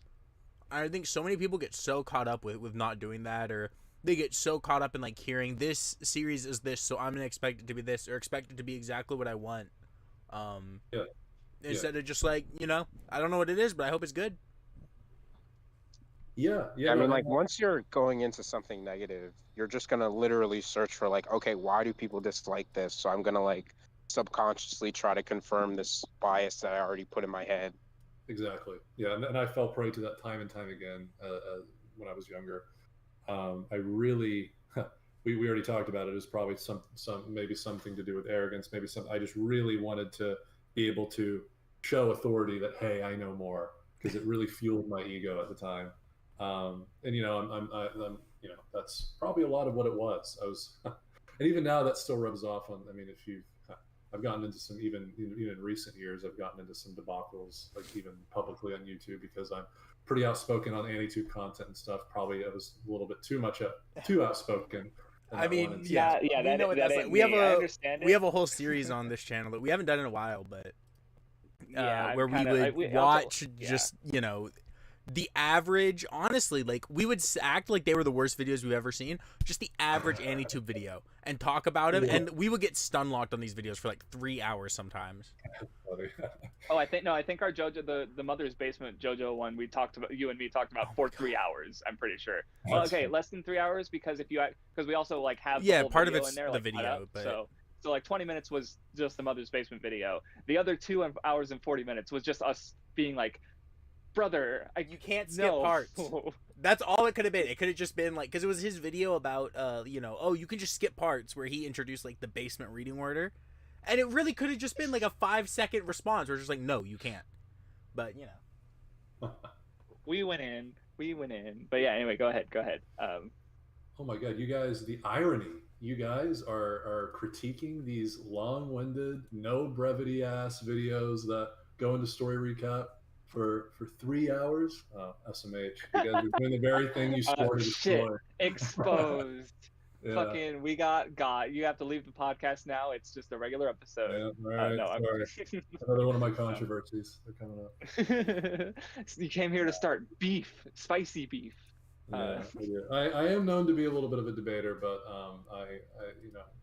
you gotta say something. Generally, I don't start it. Generally, I see or hear something that will get my fire ignited, and then I can I can hash it out with the most the most depraved of them. Yeah, that takes an energy that I just don't have in me. I don't have that fire anymore. Well, I that's just because want to you're vibe and old. watch fucking It's just not there silly anymore. idle anime and just yeah. I just want to like things. I'm sorry. No, that's I have a great respect for that. And well, even because I was going to mention earlier how you were talking about you don't want to play the game, and that's really no, it is admirable because most people, if they see the opportunity, especially if they know how to make content, which you obviously do, it's very easy to fall prey to it. I did too. And the problem is the reason I did is because I felt it was out of necessity. I was still in college at the time. Yeah, I was getting no help from anyone. I was living on my own. I felt like I needed that extra source of income. I was working part-time jobs. Yeah. I was working part-time jobs while making YouTube videos with the goal of hopefully making some money out of the YouTube videos. My goal, and it became really sad when my primary goal became monetary instead of like, hey, I just want to make a good video. Albeit people told me that my content didn't seem to fall off. But as I tell people, I made like my magnum opus on YouTube with my big Sasuke video. And I think after that, I just lost all passion. I didn't care anymore. Like I put my last ounce of passion into that video, and I just Burnt to white hot ash, you could say. Yeah, but then again, my best One Piece video, my personal favorite One Piece video I made was literally like not too long after that, my Kaido video. So I say that, but I still produce. I didn't produce anything because if I hate something, I'll delete it unless it gets a lot of views. Because again, I'm still money oriented to some degree. So I'll leave it because that's part of the reason why I keep some of my older videos up because they do get viewed, and they are giving me some notoriety, some revenue. And it is. I don't know. Because I also make fun of Morridge's, especially more of his recent takes, especially his Wano takes. I have a whole video responding to his raid will fail theory. But I really do try to come out most things from the perspective of like, if I was in this person's shoes, what would I be doing? And I really can't say for sure if I would do differently, given the amount of success he's had. I can't know for sure. And I'm not going to assume I would also fall prey to the like, oh, I need to upload consistently, even though if it's just me just kind of talking about what happened in the chapter with not a lot of like, I don't know, with not a lot of substance. I don't know. I can't say for sure, so I'm not gonna. Yeah, I'm not gonna critique the grind set, basically. No, I like that's why I like the way I framed it earlier, where it's like they are good videos because they are doing well. Like he's playing the game well. It just also happens to be content I have like no real like. I just look at his videos and I look at the topics and I'm like, I'm not interested in any of these. Like I need someone else to vet them and say, hey, he has a good point here. And I'm like, cool. Like that, but it's like because he has made videos that I have liked, like his one. I think he had one where he talked about like freedom in with like Blackbeard and Akiinu. That was a cool one, or his the sun symbolism, or some of his old stuff where they're like little quick bits. Like I think the first one that really like the bounty one, where he said some interesting stuff, and that gave me stuff. Like I left a comment because that gave me some further observations that I added. I added. So and also I talked about him on talked with him on a podcast, and I had a fun time. So it's like he's a cool dude, but it's just like it's just really sad to see someone become jaded and unhappy with something that they definitely love or at least loved, and it's just like unfortunate. But to finish what I was gonna say was just like as far as like playing the game, I think when I realized like I really hated it was early into my channel. There was the idea, at least at the time, it's like in order to be a popular YouTuber, you had to talk about seasonal stuff. But I didn't like talking about seasonal stuff like as it was going. And I just remember like it was my Danganronpa videos. Which were really big, like fucking. It was like 1.5 hour, 1.5 2 hours of video. Like they were really into. I had to replay the game to get footage and script, and it was a whole ordeal. So I was stuck on that for a while, and then like when I finished, I was like, I need to watch seasonals so I can make videos. I gotta get on the grind set. And I made my fucking. Let's see, I'm looking. So I made a Yuri on Ice video, bad video. I made a video on the Chaos Head visual novel that was sort of meant to sort of piggyback on the Chaos Child anime. That video didn't do well at all at the time. I don't think it's a great video. I did then my Flip Flappers video. I have not rewatched that video, but I hate that video. It's awful. Like I'm just like my worst content is the stuff that I was doing to like get popular or cash in on a topic that I thought would do well. Where it's like the videos I'm satisfied with, like the Monster Hunter video I did a couple years ago. Like I spent like hold on, what, because I started that video in January of that year and it came out in October. I spent 9 to 10 months on that video. It got like 5,000 views, and I still think it's one of my best videos. I think it's really good and interesting, and it adds a lot. Like if you're a Monster Hunter fan and you watch that video, I like to think that you'd get a lot out of it. I love that video. Yeah. Right. So it's like, and I think that those like seeing like how I respond to my own videos, like that's at the end of the day, like you mentioned, like being maybe a little indulgent with like the way you write your videos, and it's like some people saying, oh, just get to the analysis, you know, and it's like a big part of why we make these videos is for us, right? Like we make the stuff we want to see. Like especially like my Sasuke video was made because of a lack, right? Like I reread Naruto, I was like, Sasuke's a fucking great character. I was wrong about him. A lot of people are wrong about him. There's no good videos about Sasuke, or I don't think there were any good Naruto videos before me and Mathwiz did our paired videos. Probably not. Yeah, right. Like, because finding like, and you know, so it's like, part of the reason I want to make Bleach videos next year is because like even like there's good videos, but there's just like so much to say about Bleach that like nobody is saying, and it's because it's a very good series. It has a lot of the same issues with Naruto that people. It's about understanding, and people ironically don't understand it. I think Bleach is a really interesting one specifically because I think there's a few factors that make it this like untapped well for great analysis on YouTube that people just aren't doing right now. Which is like I think the first thing is just that like because its anime stopped so long like before anime analysis on YouTube was a thing, it wasn't as much part of like the cultural zeitgeist, so people weren't talking about it as much. I think the other thing is just that like it was also like people didn't like it as much, so that was also part of why people were talking about it. And then the other thing is so much of Bleach is rooted in not only like the like 3 cultures that it's representing at one time, but also like different religions that are being called into it, and there's a lot that I feel like from a Western perspective would have to be really dove into to really like get the most out of. Like Naruto has Buddhism, but Bleach has Buddhism in it. Like on top of like the Stern Ritter as like the sort of Japanese Christianity that was like discriminated against for a time period, or like one that people did, at least one person recognized because they wrote a neat write-up about it, was like Aizen reflecting like Nietzschean philosophy, like because Bleach is like it's really interesting to me. Because or go ahead. No, you finish your thought. And I was just gonna say it's interesting because I think about Bleach is not only dense; it's like obviously dense. Like there's so much in Bleach that just like reading it or going through it, you can tell is like directly alluding to stuff. You know what I mean? Like Bleach is a series that like is just clearly like very dense and like literary with a lot of like. Not only the way it like frames things, but then also what it brings in, and even just like it having like there's the Soul Society, and then the Stern Ritter, and that like the German influence, and the Japanese Christian stuff. Like it's so clearly there and wants it to be delved into, and like nobody's done it on YouTube. So I feel like it really is just like this massive untapped well for really good analysis, and also really different analysis. Like there could be like 100 different Bleach videos that are all about completely different aspects of the series. Yeah, and hopefully I'll add more. Please! I did watch your Aizen Ichigo video, and I was like, that was one. Yeah, okay, cool. Well, I specifically watched it because or go ahead, I was gonna say just you can continue. I was so sad because it's like the only like Bleach video on my channel, and I really like I was like, oh, I've never made a Bleach video. I need to make a Bleach video because I really like Bleach. I made that video and I was like, oh, hopefully it'll get views. It didn't really get views. So I was like, oh, damn. Well, sad. But I do well, plan part on of the making reason, a 1,000-year Blood War video one of these years. We'll see.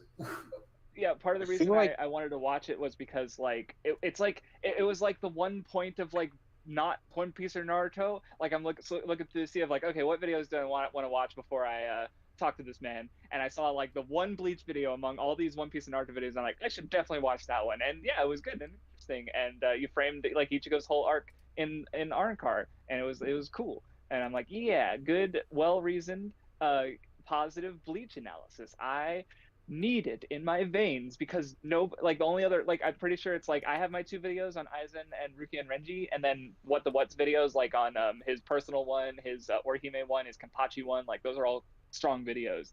I don't know what else exists on the platform because like because I think a lot of the Bleach commenters are like they have a huge chip on their shoulder because it's like kind of like the chip on their on the shoulder I had back in high school with people in my anime club laughing at me for liking One Piece unironically. Like that's not an exaggerated story. But that's faded away because people like got over it, the 4Kids dub, and now One Piece is just like the most loved and respected of the big three. But Bleach never got that, like because it was liked at the time, and then it got bad apparently, and people have. But like, at least with Naruto, there's been more of a like at least somewhat of a resurgence. But I feel like Bleach, even though there has been positive content, it hasn't really got that. And what I think is interesting about Bleach specifically is that like I guess how I've thought about it is like because like obviously with like One Piece or Hunter x Hunter or Naruto, like they're all phenomenal stories that do a lot of like very interesting things in a literary sense. But when I reread Bleach, I want to see because I have this suspicion that it might, in a like again in a literary sense, be the most well written because Bleach is insane. Like in just the like awareness it has of like certain symbols and like like it just does things in a long form story that I still haven't seen in other things. Like even if it's not my favorite, like between those four series, it's right now it's my least favorite, but it's so interesting. Like it might because my two big Bleach videos I have planned. One of them is sort of a sequel to my Aizen video where I talk about sort of how his question everything mentality works and how he structured Hueco Mundo and the Arrancar and the Espada and sort of talking about each of the Espada. It might be my first video to crack an hour. Like I've been thinking about like I might have a lot to say about this arc and just go really deep into it because like yeah, like Vindy said, Bleach is just this untapped well because like there's just so much to say about it. Like I find Bleach really fascinating. You know, as someone who isn't a gigantic, like I remember when I finished the Nensha, I was like, Bleach is pretty neat. I want to know the guy who makes 20 videos about it because it's really interesting. And then they don't exist, and it's like, well, I guess I got to make 20 videos about Bleach because no one else is talking about it. Again, that lack, and it's like, fuck.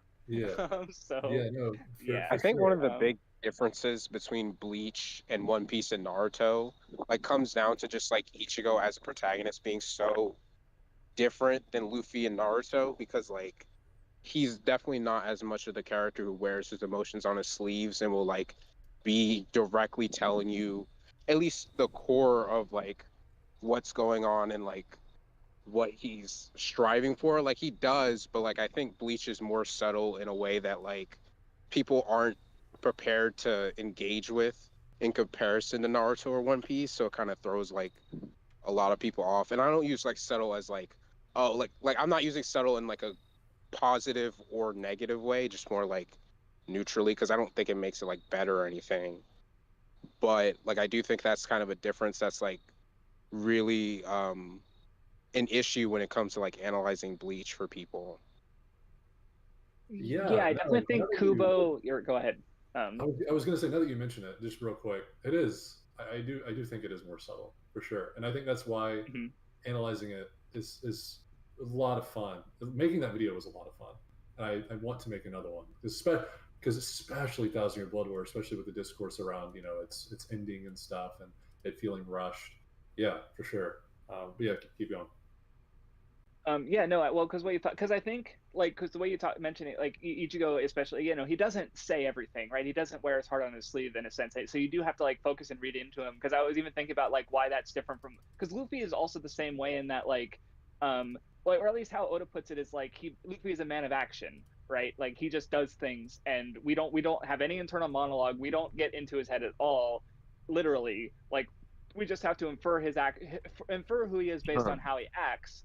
The difference between him and Ichigo is being that, yeah, Ichigo, like, Luffy is a simple guy. Yeah, Luffy never wears any masks. So much. Like, pun fully intended. Like, Luffy never puts on a mask and acts how he, you know, doesn't feel, right? If Luffy thinks something, he does it. If he feels a certain way, he acts immediately to that.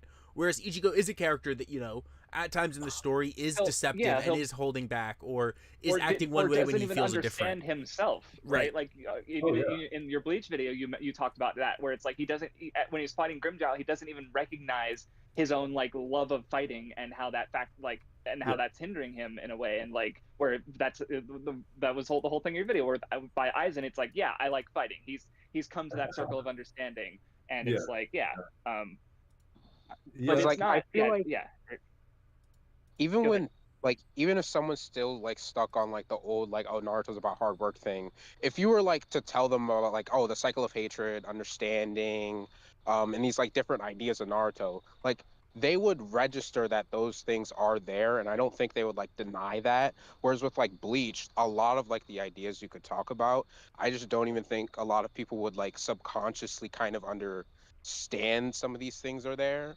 which is like one of those things where it's like you really have to like do a lot more work to fundamentally change someone's view of Bleach in the way you wouldn't have to do for like Naruto.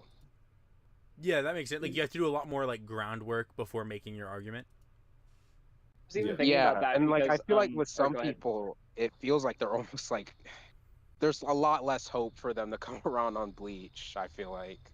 Yeah, well, because I was even thinking about like why one of the reasons why that might be the case, and another reason I think Bleach is neat, because like I guess my comparison is like, so like Hunter, like, okay, I don't really like the whole like divide. It's more of a but like genre fiction versus literary fiction, where it's like genre fiction, we're thinking about things in terms of like tropes and expectations and those kind of, where literary fiction is more about like thematics and that element, where like Hunter x Hunter as genre, like it has a lot to say in a literary sense, like for sure, like it's a great story, but it's also like phenomenal genre fiction in that like people have their expectations blown away, and like the thing you don't expect is going to happen. Like it's very aware of its sort of tropes and storytelling in that way. Where with Bleach, as genre fiction, it's more straightforward, but it's also using the medium of that sort of like battle shonen long form jump manga to also tell a story that's very literarily aware, like with bringing in these like symbolic and philosophical and religion and like all these other topics that, you know,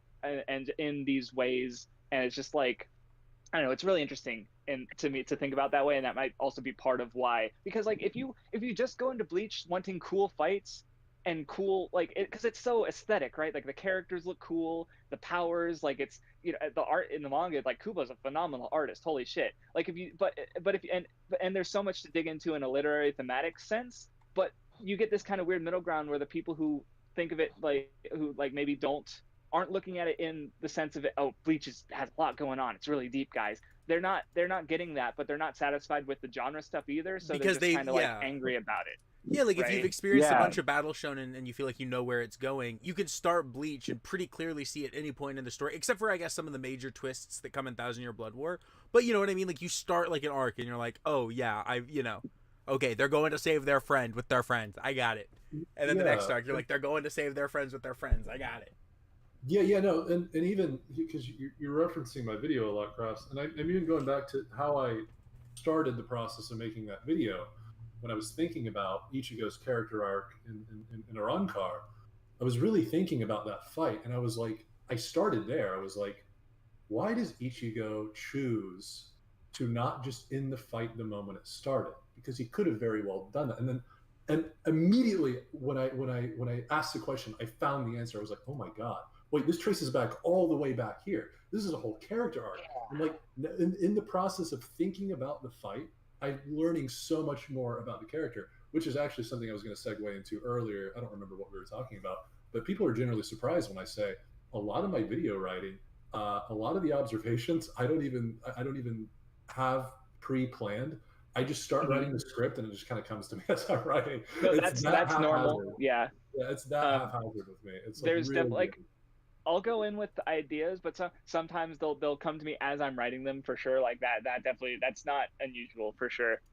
Because, you know, as you're writing, you're thinking of like how you're structuring it or how your points are leading into each other. And then yeah, sometimes you're coming to answers or making connections as you're doing. Like one thing I didn't mention in the Wano video is like I did add the card for my Aizen video at the point, because but there's like the Buddhist moon symbolism that is highly relevant to Aizen's character also is, you can read that into Odin, like the way the moon is used in, like, Luffy embodies the moon because he also like has a circular understanding, which you can also see in the most recent opening theme, where the way the circle is drawn at the start of the opening before it gets filled with the events of Wano, like that's matches the Buddhist image of the moon that's meant to be the circular cycle of understanding.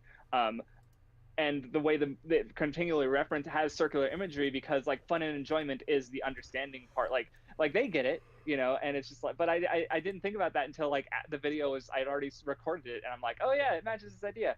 Can't I wish shove that in. I wish I knew more about religion, because a lot of the religious stuff that people, and this is actually what I'm scrutinized the most for. Like, Hot Boy, why don't you talk about the religious symbolism in Naruto, bro? It's like, well, because I don't know it and I can't pick up on it because I'm dumb when it comes. Like I'm not. Well, I mean, I'm inherently not religious, but that doesn't make me not want to read like even the Bible. Like I'm sure, like dude, there's probably goated 10 out of 10 stories in the Bible. I mean, I know of some stories, and they do sound goated 10 out of 10.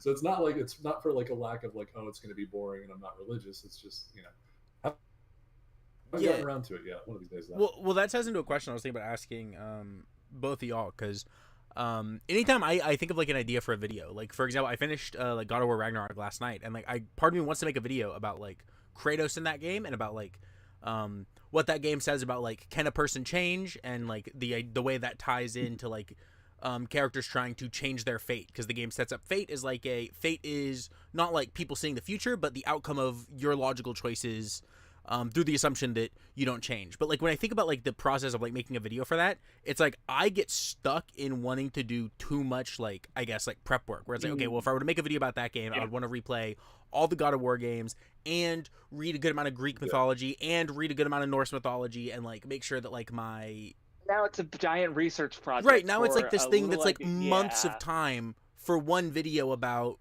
something that I could talk about right now, but I just wouldn't feel equipped to and it's gonna talk get, about like, it and you know, encompass and it's not it. gonna get that many views, unfortunately. Like, not even just saying like, Yeah, oh, because you're totally. it, like, because I went through that with my Monster Hunter video, where it's like, I love this game, I love this franchise, and it's like I want to, like, there were these one review and two critiques discussing how Monster Hunter Iceborne talks about colonialism, and I felt that they were missing the mark. And so I researched into Japanese colonialism, into Japan's history of colonialism. I write about Shintoism because I recognized that like a lot of the ideology of the game was drawn from Shintoism, and it got like 5,000 views. So it's like I spent 10 months on it, and it's like yeah. But I will say, you know, at the very least, like knowing those things will also like arm me for later, like because I know more about Shintoism now. If I end up watching or reading something that's very Shinto,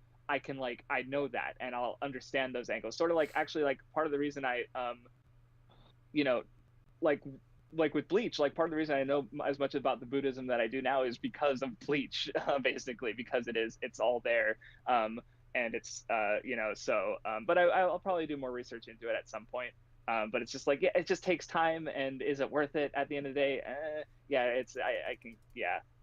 But it does suck coming up with that idea, and then like I want to make it bigger though, and it's like, fuck, because sometimes you just gotta like trim the fat, or just not, you know, like either plan to do it later, or just like I'll just do it somehow right now. What do you have to say about that topic, Spicy?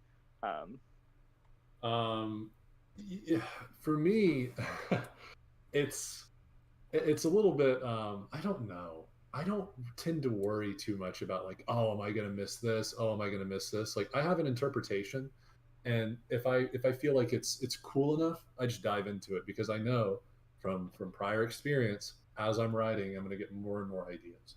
It's just okay, this is something, by the way, this is like extends to my entire life. It's crazy how consistent I am on this framework of like creation. Because for you guys probably don't know that I graduated with a professional writing degree. So I wrote a lot of like short stories. I wrote a lot of stories in school.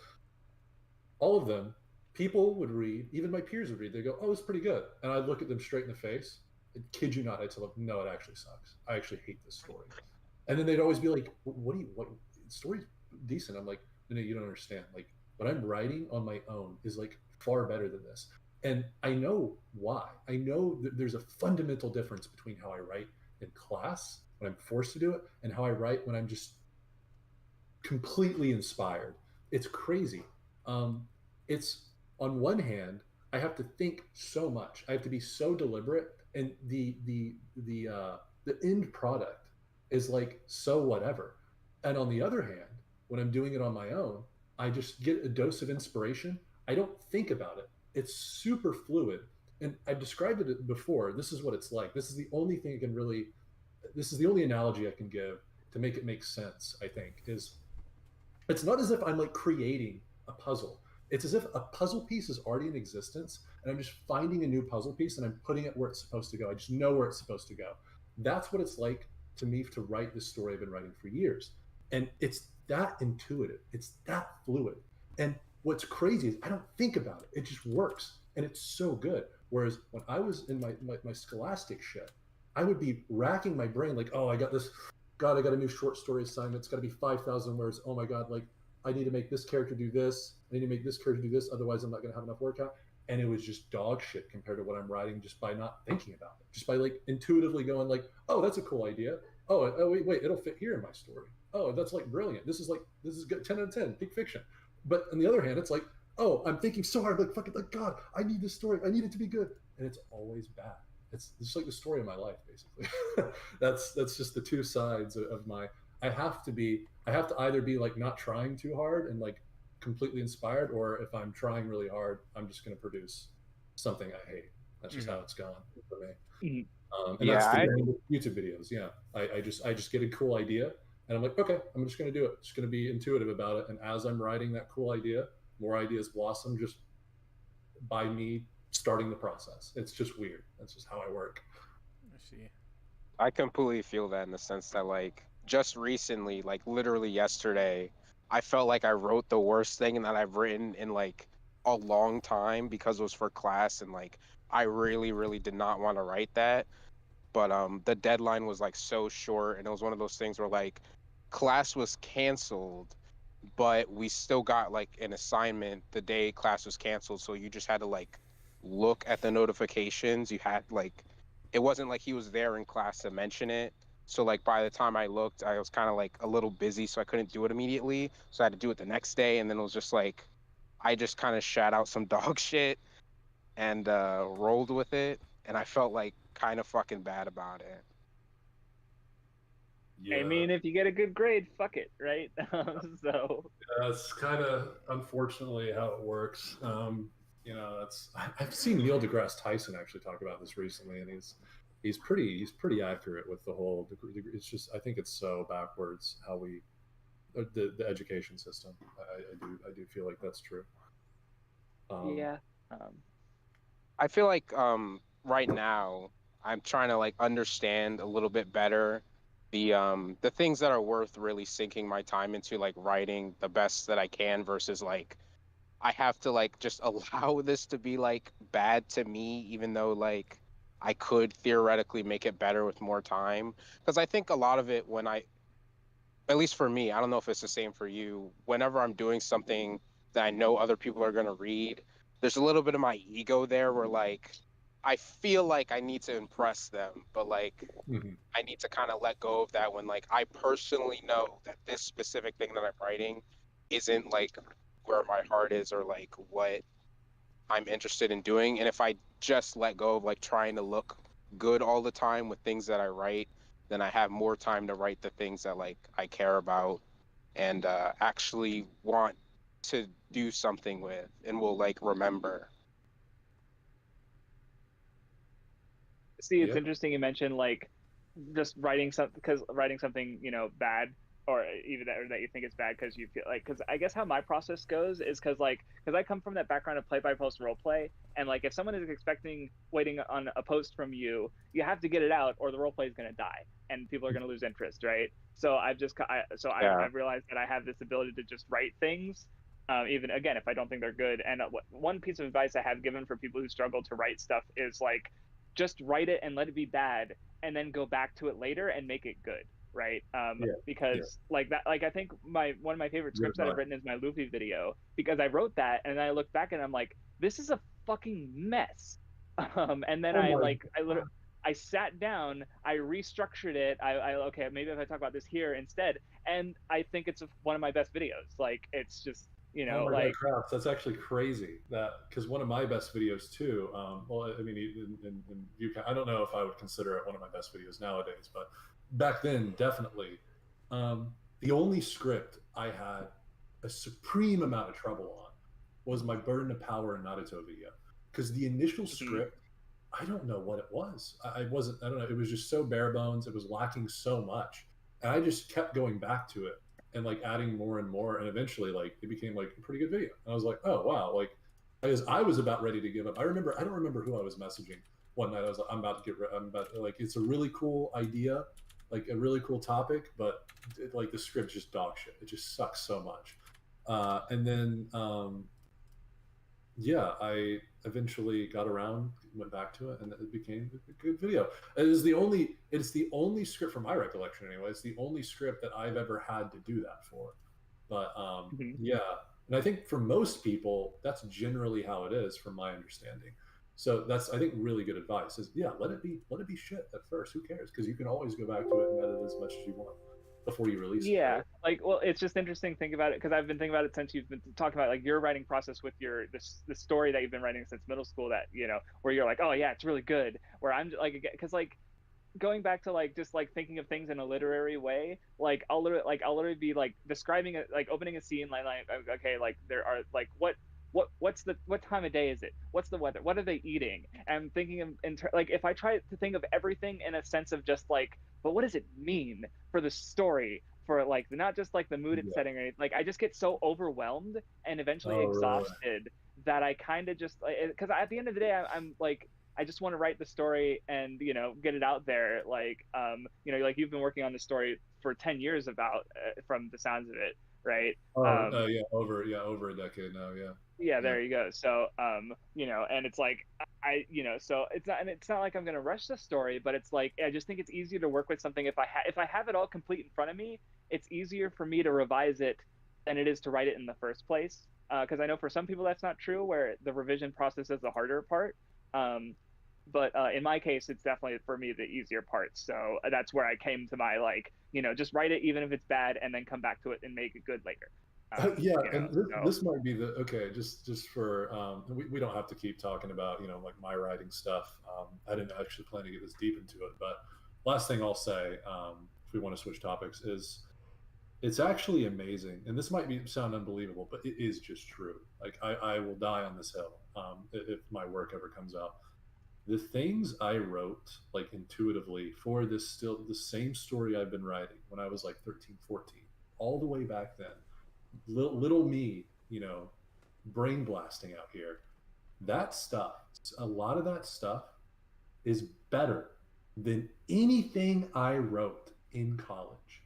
It ooh, blows away everything I wrote. And that, I think, is the most crazy revelation of all. Whenever I graduated, I was like, huh, there were so many scenes I wrote as a kid that blow away everything I wrote now. Isn't that fucking crazy? That's wild to me. And I was just like, wow, that's something. Really, for me, it really just is about like all, like, just getting consumed by inspiration. That's like the only way I can create something truly unique, truly brilliant, truly like what I feel like is worth other people experiencing. So yeah, just yeah, weird, but what's that for me? Yeah. Story of my life, I yeah. guess. Oh, go ahead. No, I'm just trying to think of what else we could talk about, because it's been a really good discussion so far. Yeah, I agree. Yeah. Oh, I mean, if we want to keep talking about it, and like, I'm not saying I don't want to talk about it anymore. I'm just saying, like, I don't know how many people will care about my personal history with writing and stuff. Because I know a lot of people. I don't even know. I get comments every day talking about like, oh, hey, go back to make more Naruto videos. I love your Naruto videos. Please go back. Please, please, please. I'm just like, Well, I've kind of run my course with Naruto. And ironically enough, recently I don't know. Okay, this is another question. I really, do you guys like watching like live reactions? Like, is that something that like? That's not something I Depends on like. who's doing the reaction and to what, but sometimes totally, yeah. Okay. Yeah, It I very it's much not something I depends on seek what out, it is. at least. I guess to give what, because like early today, it's funny I say I don't really watch that but I watch Shaves reacting to two videos just because like I like it. He's cool. I'll watch his stuff. But mostly like really my perspective on reaction is because my brother, he's just talking because he watches a lot of YouTube, and I just remember him talking about because he'll watch people reacting to the Team 4-Star Dragon Ball Bridge because he really likes Dragon Ball Bridge, but he's watched it so many times that like he now almost gets more enjoyment out of like vicariously watching other people react to it for the first time. So it's like Yeah.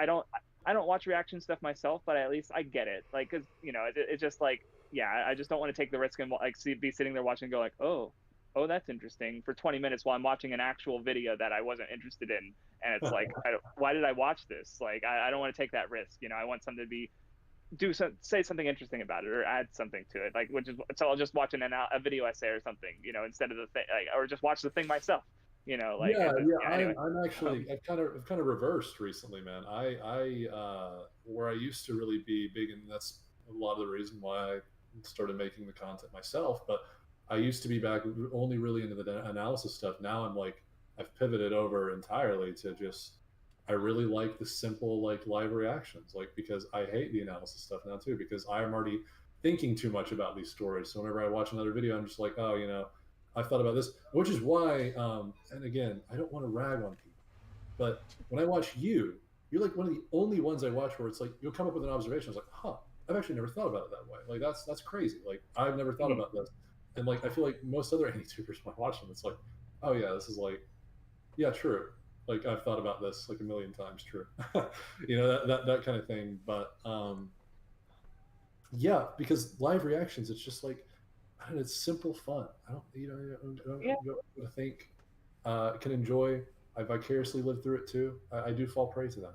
It's just. No, I mean it's kind of like what I was saying earlier about why I watch like Germa or why I used to watch VTubers. It's just like you can't have your brain on all the time. Like you just have to just vibe and watch something cool and chill, Yeah. and it's nice. But, Yeah. okay, I'm sure you guys know the legend himself, Uzumaki Khan, right? I've been waiting to bring up to try to find a way to slip in his his ace reaction where he's like losing his mind and his door's falling on him, and it's like the greatest like couple minutes. I've seen very internet little of history. him, but I love him. He's so just wholesome and positive, and like he just loves the shit out of it, and I'm just like I'm so down. I appreciate it so much. Yeah, he is exactly why I'll seek out reaction stuff sometimes. Like I will watch reactions to stuff that I love because I like seeing other people get really excited about the things that make me excited, Yeah, no, with Uzumaki Khan though, it's just so crazy how genuine it all is. Because when I first watched it, not even for a moment did I think, oh, he's like overplaying his No, that's just like how he like consumes media. And Yeah, I find it's cool, for sure. right? And well, especially like right, yeah. Well, I mean, because like I've been in One Piece so long, like I remember going through the Paramount War one chapter a week, and it was insanity. Like fucking, I remember I was on 4chan and I was just scrolling through and I got spoiled on an early stuff, and it's like Blackbeard has 2 devil fruits, and I remember like, okay, I'm just gonna not think about it until I read the chapter. And I was driving to work, and like as I'm driving out of my cul-de-sac, I'm like I understand like Uzumaki Khan's reaction because like I feel so passionately about the story. Like the most recent one I had, all spun it. Blackbeard just drives me fucking insane because I have so much anticipation for this character, and like he's like if I were to bet like who's my favorite villain is going to be by the end of One Piece, I'm betting on Blackbeard. But the most recent thing was in a recent chapter where the place Luffy's at, and we see a certain flag, and I literally got up out of my chair, walked 2 steps backwards, put my hand over my mouth, and fucking screamed because like the implications just fucking exploded in my head, and it still hasn't paid off yet, but I'm fucking waiting. And it's just like so that's kind of why I connect to Uzumaki Con, because like even though if I don't go that intense, but I understand it's One Piece, dude. Like I feel it, I fucking feel it. So yeah, but you go ahead. Yeah, where I was leading to was, oh, I guess the final thing on Uzumaki Con. I think I figured it out. It's like his consumption of media, especially stuff that he really really enjoys. It's like he's watching the finals of like his favorite team going up against the biggest rival team in like a sports event. And that's the way he consumes it every single time. It's that important to him, and I think that's so.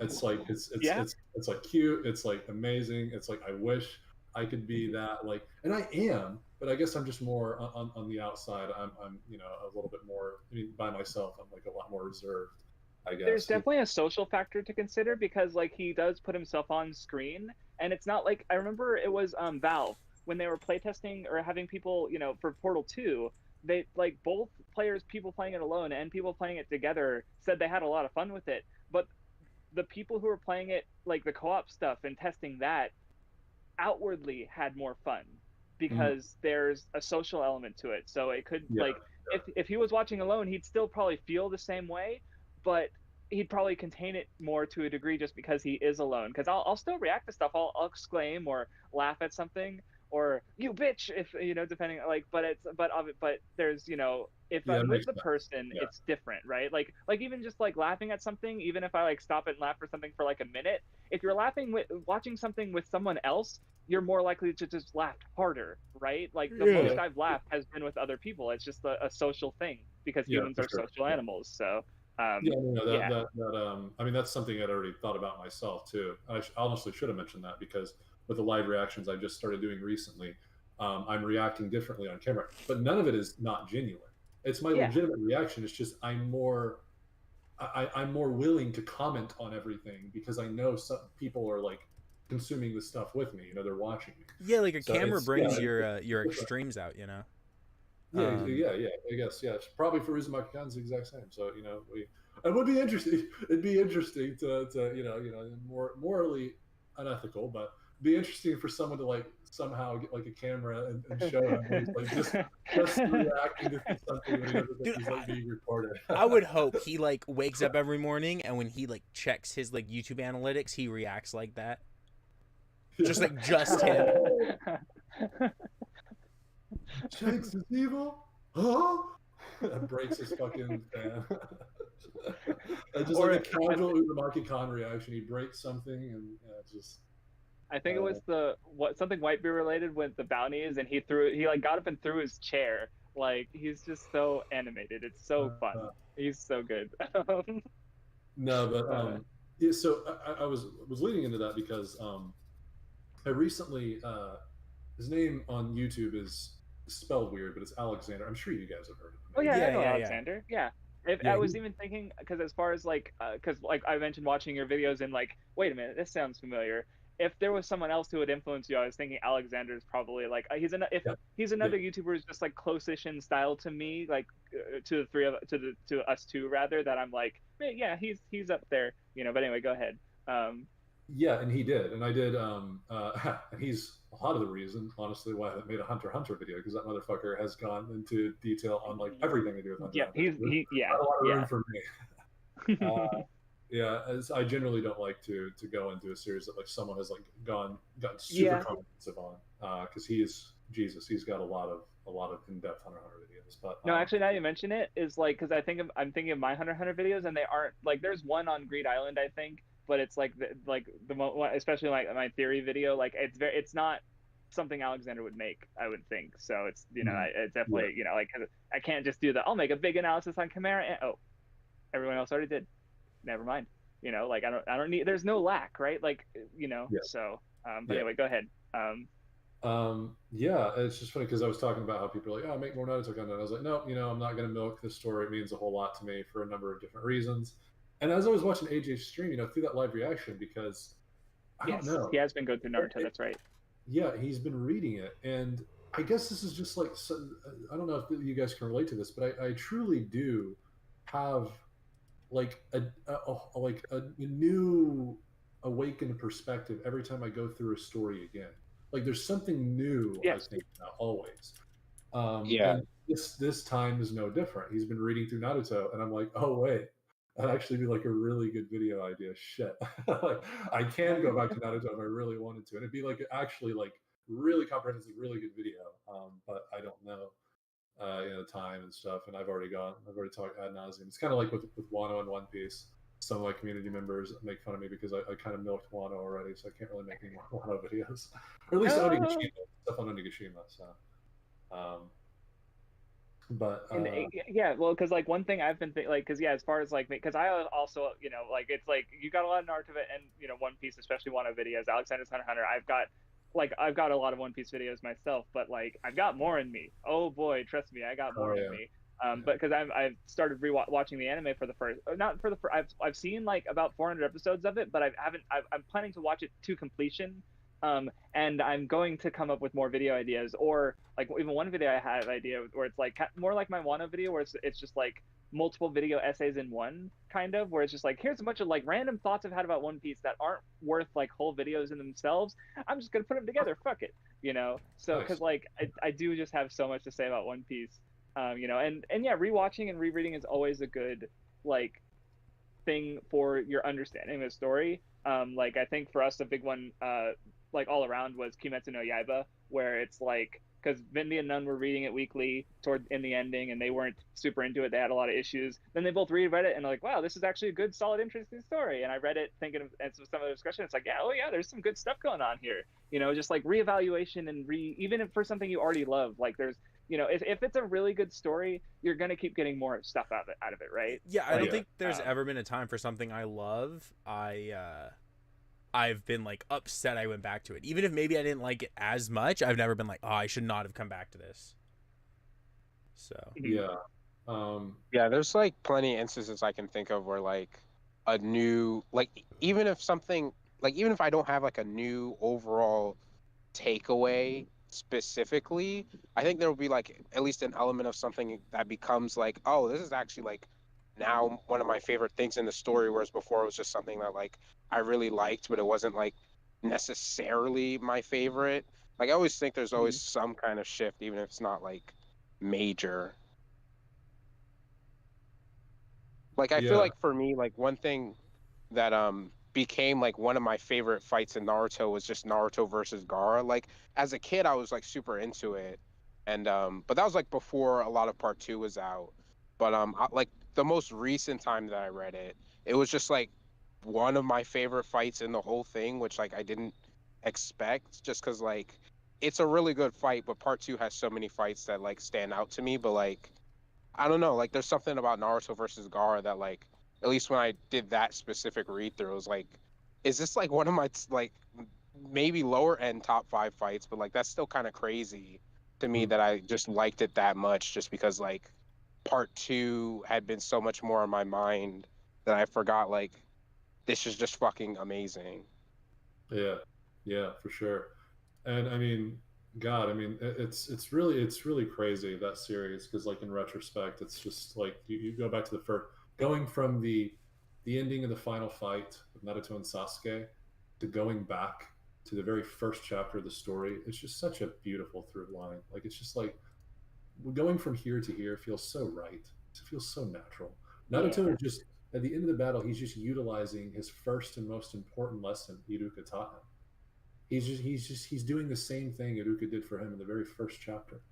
All that fighting, all of that bombastic decrees, all of those like epic ninja explosions, none of that really mattered. It all comes down to this conversation right now, just like it did back then in chapter 1, when Iruka said the simple words Naruto needed to hear for all his life, right?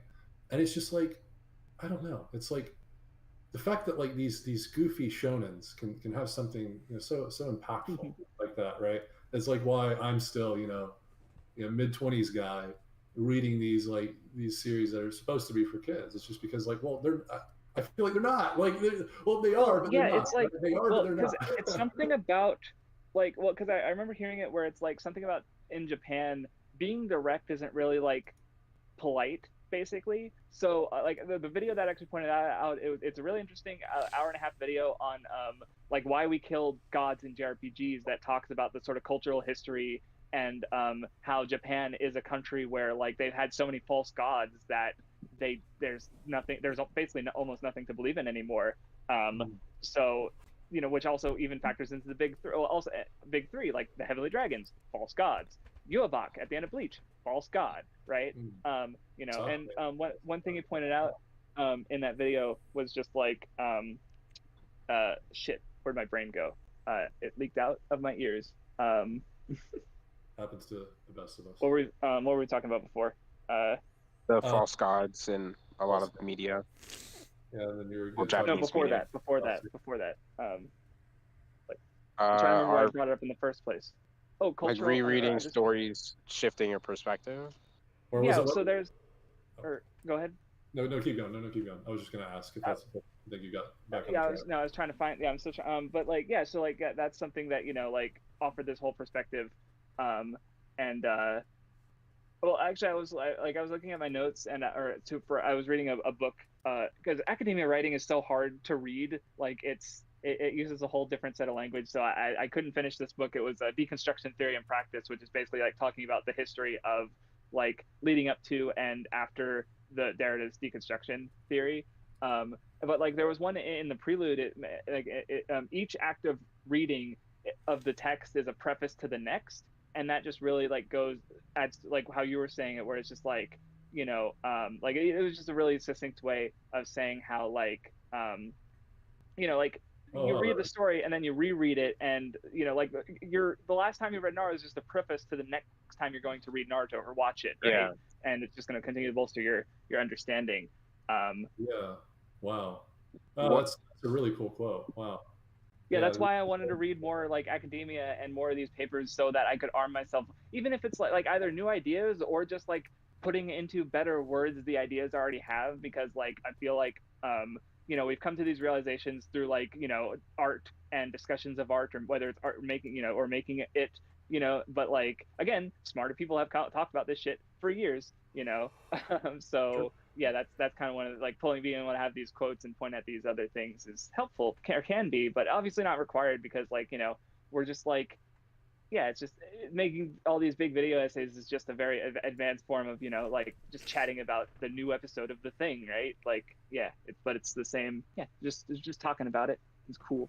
I feel like the thing when it comes to like stories that a lot of people like, I can't fully tell if people do this or not. Like I know obviously we do, but like I feel like one of the important things you have to do is like when you finish something, you have to acknowledge that like you're always gonna still have like questions about things you didn't get or things you're wondering about. So like you should always like carry those questions with you into the next reading. Like in particular when Hot Boy Spicy was like bringing up like Alexander's streams, I actually like watched a little bit of one of them recently, because like I decided to stop being cringe and like avoiding them, because like I was kind of avoiding them in the sense that like I didn't want to be like the people who like watch some big YouTuber talk about something and feel like, oh my God, I'm so validated. Like I fucking like, I don't know. Like I didn't want to do that because it made me feel cringe. No, like, I gotcha. Well, because especially for One Piece, people really chase after. I like Grant the Thief or Murphy Napier, or like I mentioned this when talking to Shaves, because like I was like, no, I'm not gonna chase after these people because I already like One Piece. I don't need the validation. And then Shaves, this guy who's like, yeah, I've watched a shitload of Battle Shonen. I've watched all these old anime, all these classics, all these. One Piece is like my second favorite anime, and the only reason it's not is because it's not over. And I'm like, well, fuck, I feel a little validated about that, because like for me, One Piece is this formative media that like I've liked for so long that it's informed so much of my taste. So like, yeah, seeing someone who got into it very recently having a similar love for it is like, okay, no, it's not, I'm not just crazy. I haven't just been broken. It's like, no, it is just legitimately that good. And so yeah, go ahead, Nun. Yeah, it was one of those things with like Alexander where like I was watching, and then first of all, I did feel that sense of like validation, because he was like saying some shit that like even I don't like. it feels like he's like even more into the cast as a whole than like anyone I've ever heard, to the point where it's like I see him on he just Twitter, and straight up I'm like, likes a lot of holy characters shit! more than even I do. He's so into, like, Naruto's like one of his favorite things already, and he's not even done with he's not even in the Shinobi War. He's just getting there, and he's already like, he's like the way he talks about it is just like just the way he's like speechless or losing it. It sounds, oh my god, like It it's makes so it so cool much for him. more. It makes it so much better when you know that a lot of people have been telling him, especially on Twitter, like, "Hey, it falls off in the war arc. Hey, it falls off in the war arc." And I know Alexander's the type of guy to be kind of like me, where he's like, "Oh, the war arc is like my favorite arc in the story. Like, go to." No, I remember It's almost seeing better because everyone's short Freddy lowering did, his yeah. expectations, and then he's gonna read it and be like, "Wait, this is the best part of the fucking series." Well, unfortunately, like I guess I kind of botched that a little bit because like I was one of the guys who came on. I was like, "Hey, like, knowing you're actually gonna think the opposite." And I think I got a lot of likes on that tweet. I said something akin to that, and he liked it, and a lot of people saw it. So yeah, his expectations might be a little bit different than just like, oh, it might actually be bad. I think he knows that a lot of the discourse probably is just a little bit short-sighted. I would wager. So, But the specific tweet he had where he's just mentioning how like the big three are affected with so much tribalism and toxicity and validation seeking and bitterness, and he's just like, it's a shame, and he says like, he's like, I'm just gonna big chill and enjoy these stories to the fullest, and it's like, he's so cool. I don't know. Yeah, it's really cool. What's even crazier is, and I don't want to make a big claim or anything, but just from because I've watched both his One Piece live reactions, and I've also watched his Naruto live reactions, but it seems to be the case that he's enjoying Naruto at least a little bit more. And mind you, One Piece is my favorite manga. Naruto is number 2. So I actually like One Piece more than Naruto. Oh, okay. See, the way you talk about Naruto made me think like, Naruto's probably his favorite story ever, and it's like, okay, never mind. I feel a little betrayed right now. What the heck? So I'm a little bit of a mercurial guy. There's certain reasons, certain things I like. Like, for instance, Naruto is my thematic Bible. Thematically, Naruto is like next to none. However, One Piece, there's so much I love about One Piece.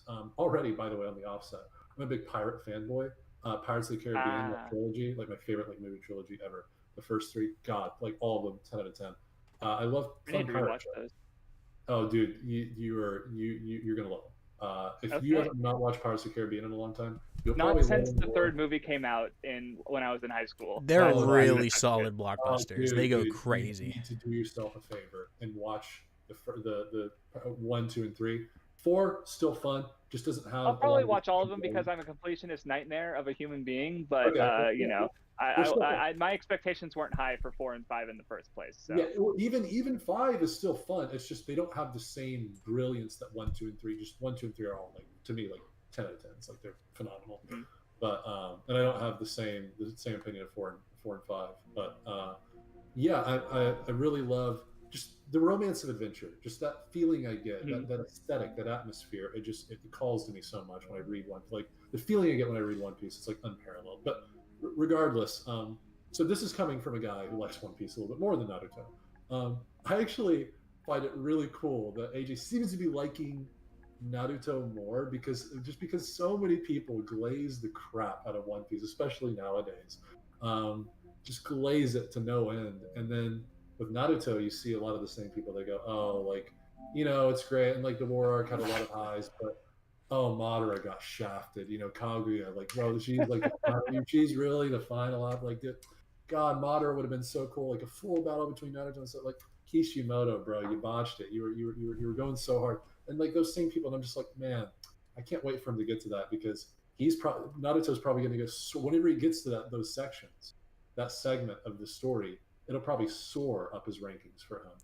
Yeah, because yeah. Well, it's like it always bothers me when people complain about Kaguya because it's like, God forbid the series about structural issues ends with a fight against the personification of the structure itself, as opposed to just another product of that structure. Yeah, like it's about systemic issues. So like, of course, it's not just gonna be, oh yeah, a guy who is also a product of that system, you beat him and everything is good. No, you have to beat the, I mean, obviously since it's a battle shonen, it's a personification of the system, but still, right? Like that's just way Yeah. more thematically like appropriate for the series and what it's trying to be about. And another narrative I've been like propagating that goes against that sentiment is that like you guys are like already on the wrong foot. Kaguya is not the final villain, right? It's Sasuke. Sasuke Yeah. is the final obstacle of the story. He is the final villain. And if you look at it, and again, it's all perspective. If you look at Kaguya as the perfect preceding force to Sasuke, she is actually perfect. And a lot of people are like unnerved when I say this. And even in, because I've met huge Naruto fans. I remember at work when I was still in college and I was working at my part-time job. I got a question from one of my female coworkers. She goes, "Oh, you like Naruto too? Oh my god, I love Sakura so much. Sakura's like my favorite character of all time." And she goes, "Who's your favorite female character?" And I go, "Oh, it's Kaguya." And she's just like, she's like blown away. She's like, "Kaguya." Oh, she's like, "Oh, she's pretty, I guess." And I was just like, I didn't say anything. I didn't know her very well. I wasn't comfortable enough to like start like going like, okay, the first thing you think of like because I'm a guy, like the first thing you think of is like, oh, she's hot, so I'm gonna like her more. Like no, like there's like really like that's even funnier to me because I'm like thinking about Kaguya and what she looks like, and it's like you have to have a specific set of tastes. Dude, to Moon think Mommy, like you know that's what such I'm an saying? interesting. It's I such mean, an interesting like, oh, mommy, yeah, just an interesting thing of her to like assume is just that's so. And like not digging on her or anything, it's just so interesting to think about like her mentality of why she said that. So yeah, such a I like I expected like a reaction that was like, oh, like, but I didn't expect like the first thing to come to her mind. She's like, oh yeah, she's pretty, I guess. It's like what does that even mean? What do you mean? I thought you were the shallow anime fan. Yeah, I guess yeah. The tables turn. But no, yeah, it's just on my big reread I did years ago when I was reading that segment and I saw Kage, especially as an extension of what Sasuke becomes, um, during that segment of the story and especially after the battle with Kaguya, I'm like, oh my god, this character is like perfect for where she is in the story. Holy fucking shit! Like I came to that revelation. I was like, I would not have it any other way for this villain to come in where she is to set up for Sasuke being the final villain.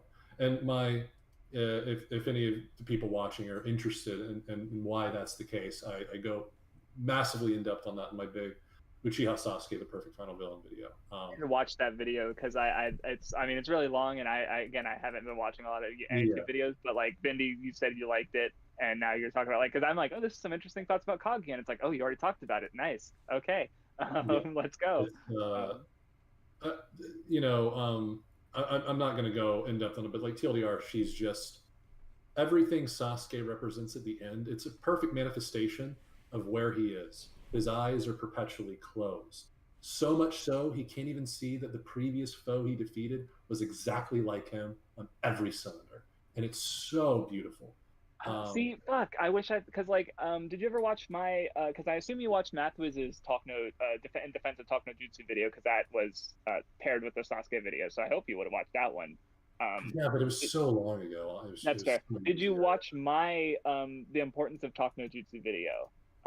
Yes, but that was also when it first came out too, so it's already been a while, I think, right? Well, yeah, because I was just thinking about how like, because in my mind, like like as paired videos, it would have been perfect if like Mathwiz's video was just hers, but like slightly polished up because like in the Kakuzu stuff, we didn't grasp that at the time, and so she did like her follow ups and stuff. Where I feel like if I like combined those two videos, the Talk No Jutsu and my Sasuke video one, it would have been like there's my ideal Sasuke video. But then I'm even thinking it's like Kaguya I don't think either of us talked about Kaguya in those videos, and now I'm thinking like that was a misstep because I think I went straight from Madara because my whole angle was like all these foes as antagonists as like they're like Sasuke in some ways, but because he's not understanding them, he's failing to understand himself and setting up for his fight for Naruto basically. And it's like, oh shit, yeah, but I didn't talk about Kaguya. I don't even think Math was talking about, or she did, but in the sense of like, well, Naruto didn't talk no jutsu her, and it took us even after finishing Naruto, it took us a little while to like like we weren't like angry about Kaguya. We were just, I think we just didn't get it, and it took us a bit of time to do that. So yeah. Kaguya is really hard because you do have to look at the series as like you have to like look at the force, like the entire force, to really like get a hold of like how important. Yeah, and again, going back to the like tropes and genre fiction and stuff, people tend to think of characters in isolation. Like a giant problem I have with like if you watch a video that's like character analysis, if it only talks about the one character, it's a bad video because characters don't actually exist in isolation. They are contrasted and foiled, or act as foils or have foils to them. And there's like like in my Sasuke video, I ended up talking about Naruto because you can't do a Sasuke analysis without talking about Naruto. Exactly. You can't, right? So I remember being bothered by so many character analyses at the time because they make that exact mistake. And it's like I think I was planning my Luffy video, I probably watched the Luffy analysis and it only talked about Luffy, and it's like you can't do that. Like I talk about Vivi and all these other, like I talk about, you know, the Straw Hats, I talk about all these other things. You can't just talk about a character in isolation and really understand the character, you know. So with Kaguya, that's people, if you try to do a Kaguya character analysis video, you have nothing to say because like that's not the goal of her character. She's not meant to be this fleshed out pretend human being. She's this symbolic representation that the contrasts with all these other characters. Yeah, like you said with Sasuke, right? So it's like and that's a sticking point for people because that's just not how people think to engage in stories. That's not what the landscape pushes for. It's just so much more beautiful. And I get and I'm not going to talk too much about this, but like even in the same segment, you have Naruto whose eyes are finally open after all he's experienced. He sees the man Obito becomes, and he sees so much of himself in him. Even though they had diverting paths, he sees that he could have been in the same place Obito was. His eyes are open, and he sees how Obito is the perfect encapsulation in his end of what a Hokage should be. He can see all of it, whereas Sasuke, in the very same segment of the story, is confronted with something that he is actively trying to be, yet his eyes are perpetually shut, so he can't see that. So of course he's not going to grow from this experience, because his eyes need to be opened first, right? By someone who's experienced the same pain and someone who's able to open his eyes with the help of others, right? It's a whole cyclical thing. And even, and it's crazy because you mentioned Kakuzu and Hidan, and in one of my first resolution, it's my resolution in Naruto series, which by the way, the Sasuke video is ironically, funnily enough, is the ending of my resolution in Naruto series. That's why I talk a lot about Naruto, especially the end of the video. That's why it's so long, by the way, because I'm not just talking about Sasuke. I have a whole thorough analysis of Kaguya, thorough analysis of Madara, thorough analysis of Tobirama, of Hashirama, of Kabuto, yada yada, Orochimaru, yada yada. So that's why it's as long as it is, because I'm talking about literally like everything. But even with Hidan and Kakuzu, when you go back and you really look at the way Naruto interacts with him and his character arc, like where he's at in the story, perfectly parallels the villains of that arc, because all of them are blinded by the concept of the goal and victory. All of them are. Naruto is unable to look at his opponents the same way he did back when he reached Gaara and stuff, because he's obsessed with the end goal. Just like Hidan is obsessed with monetary gain, not obsessed with all the baggage surrounding it. What did I say? I meant Kakuzu. Kakuzu is obsessed with monetary gain. Hidan I was thinking the word second, like, hold on, Hidan is obsessed with like his God's grace is showering upon him, and they're unable to see the consequences of those actions, and they're unable to feel anything from them. In Naruto, he's blinded by the concept of growth and progress and victory, and because of that, he perfectly not only parallels his adversaries, but it's the first time in the story that he can't reach them either. And it's another layer of irony is he's also on his mind this entire time as Sasuke, the one he wants to reach most. But in this moment, right now, there's people right in front of him that he could at least try to extend his hand to. Yet again, he's like them, blinded by that end goal, blinded by that ultimate. For Kakuzu, it was money. For Hidan, it was his God's grace is showering upon him. For Naruto, it was reaching Sasuke. And they're all, when you look at stories this way, it really just opens up so many cool things. I don't know. It's just there's a lot that these stories have to offer, and it's a shame that not enough people get into, or it's not even that. It's like, again, this goes back to what I was saying earlier. It's that they might be a little bit too afraid to because people will say you're reaching. Oh, you're reaching. The author didn't intend this. Well, it's like, who cares if the author didn't intend this? Well, it's like, yeah. If you went to Kishimoto and you were like, hey, this is what I took from your story, he'd go, huh, I didn't intend for that, but I'm going to think about that. That's really cool. That you got that from a story. I guarantee, because that's what I do.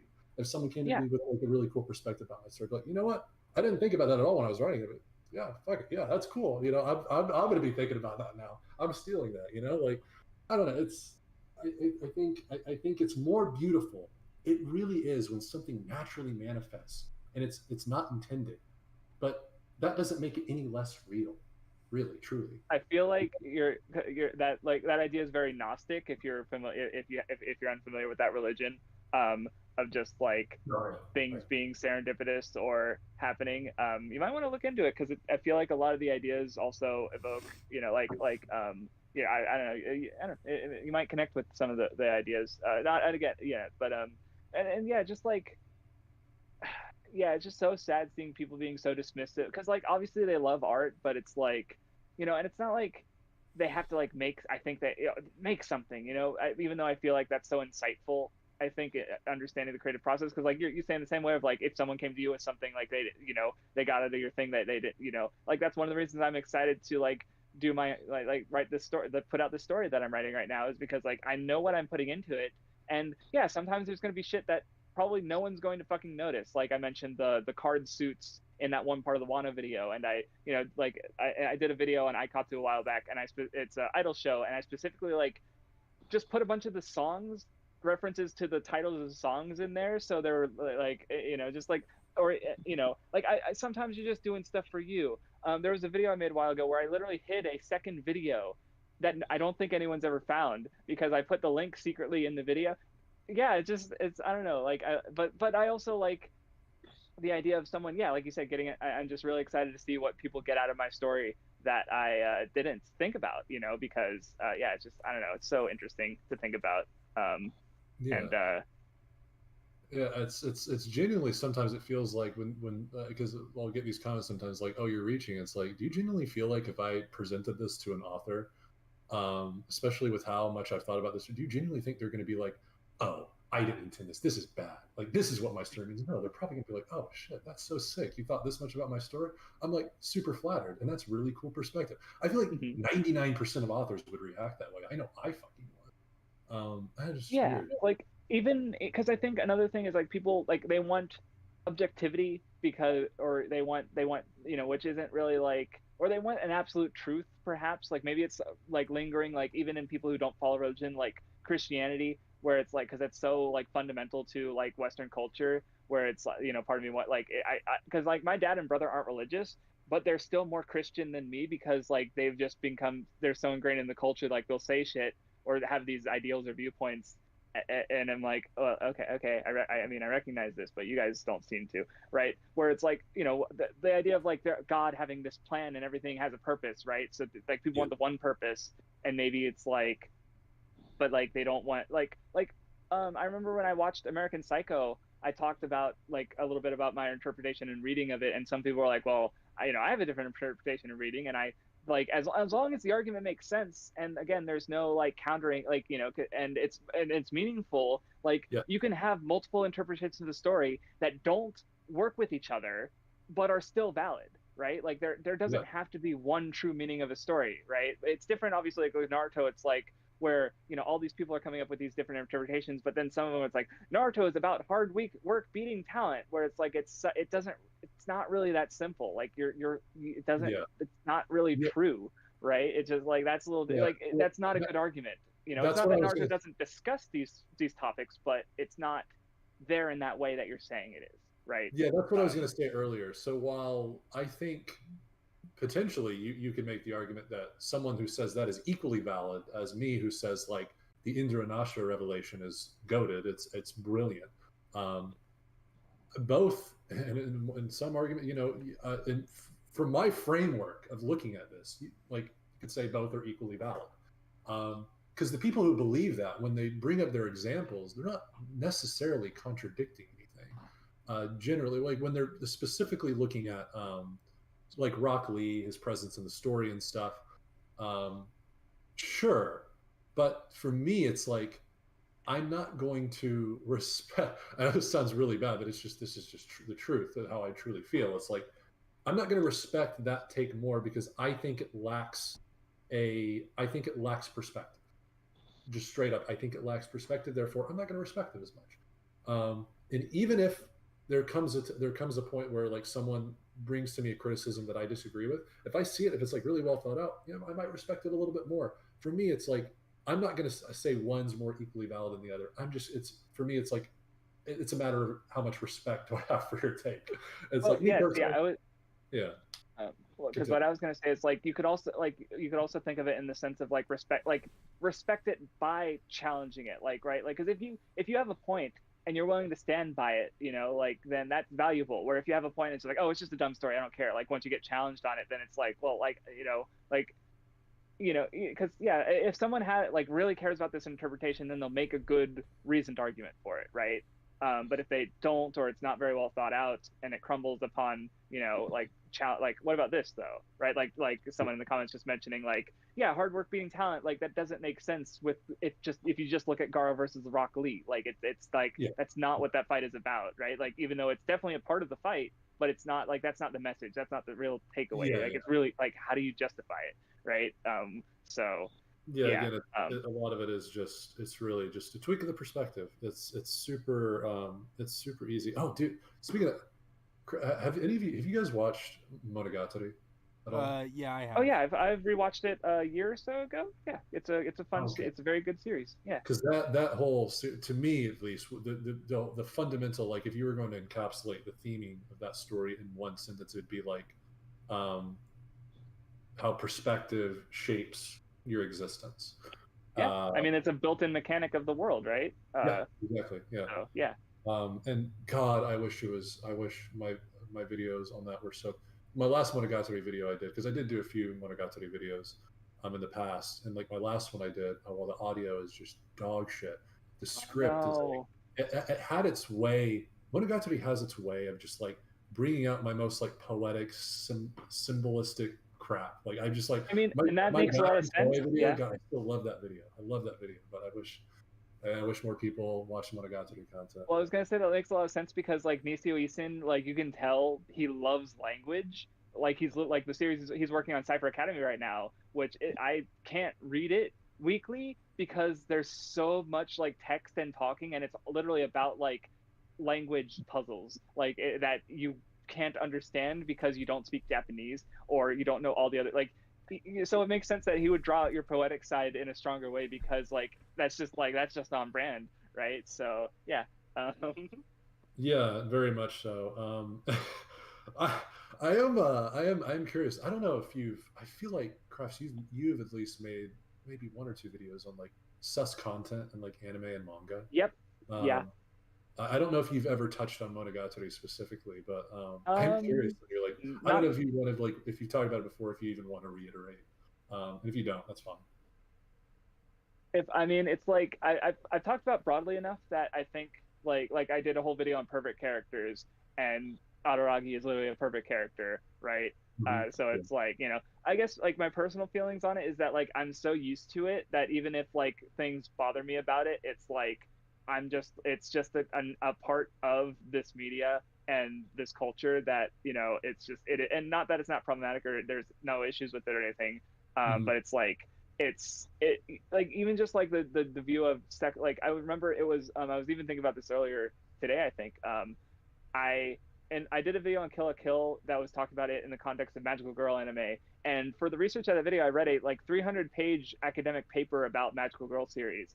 And one interesting thing that I was thinking about is that because basically the person who did the paper had a bunch of correspondents who are literally just people who grew up watching these shows, and for some of the older ones she brought up some of the I think the writer of the paper even mentioned that like the older people like literally didn't even like really understand the concept of sexual harassment, at like, not that they didn't understand, but they didn't understand like the term, and like it hadn't been discussed enough for them to really like to explain it in a sense. Not that like not that it didn't happen obviously, and that they wouldn't understand if they would explain it, but just like the like you know, just certain feminism and things, these are like relatively recent in a sense. Like some of the Yeah. talking points specifically are more recent, but that goes both ways too, because there was also discussion I was aware of where it's like, because apparently in the 90s and stuff there was a big like kerfuffle between you know, fujoshi audiences of girls who liked boys love stuff, and then actual homosexuals where it's like, oh, these aren't representing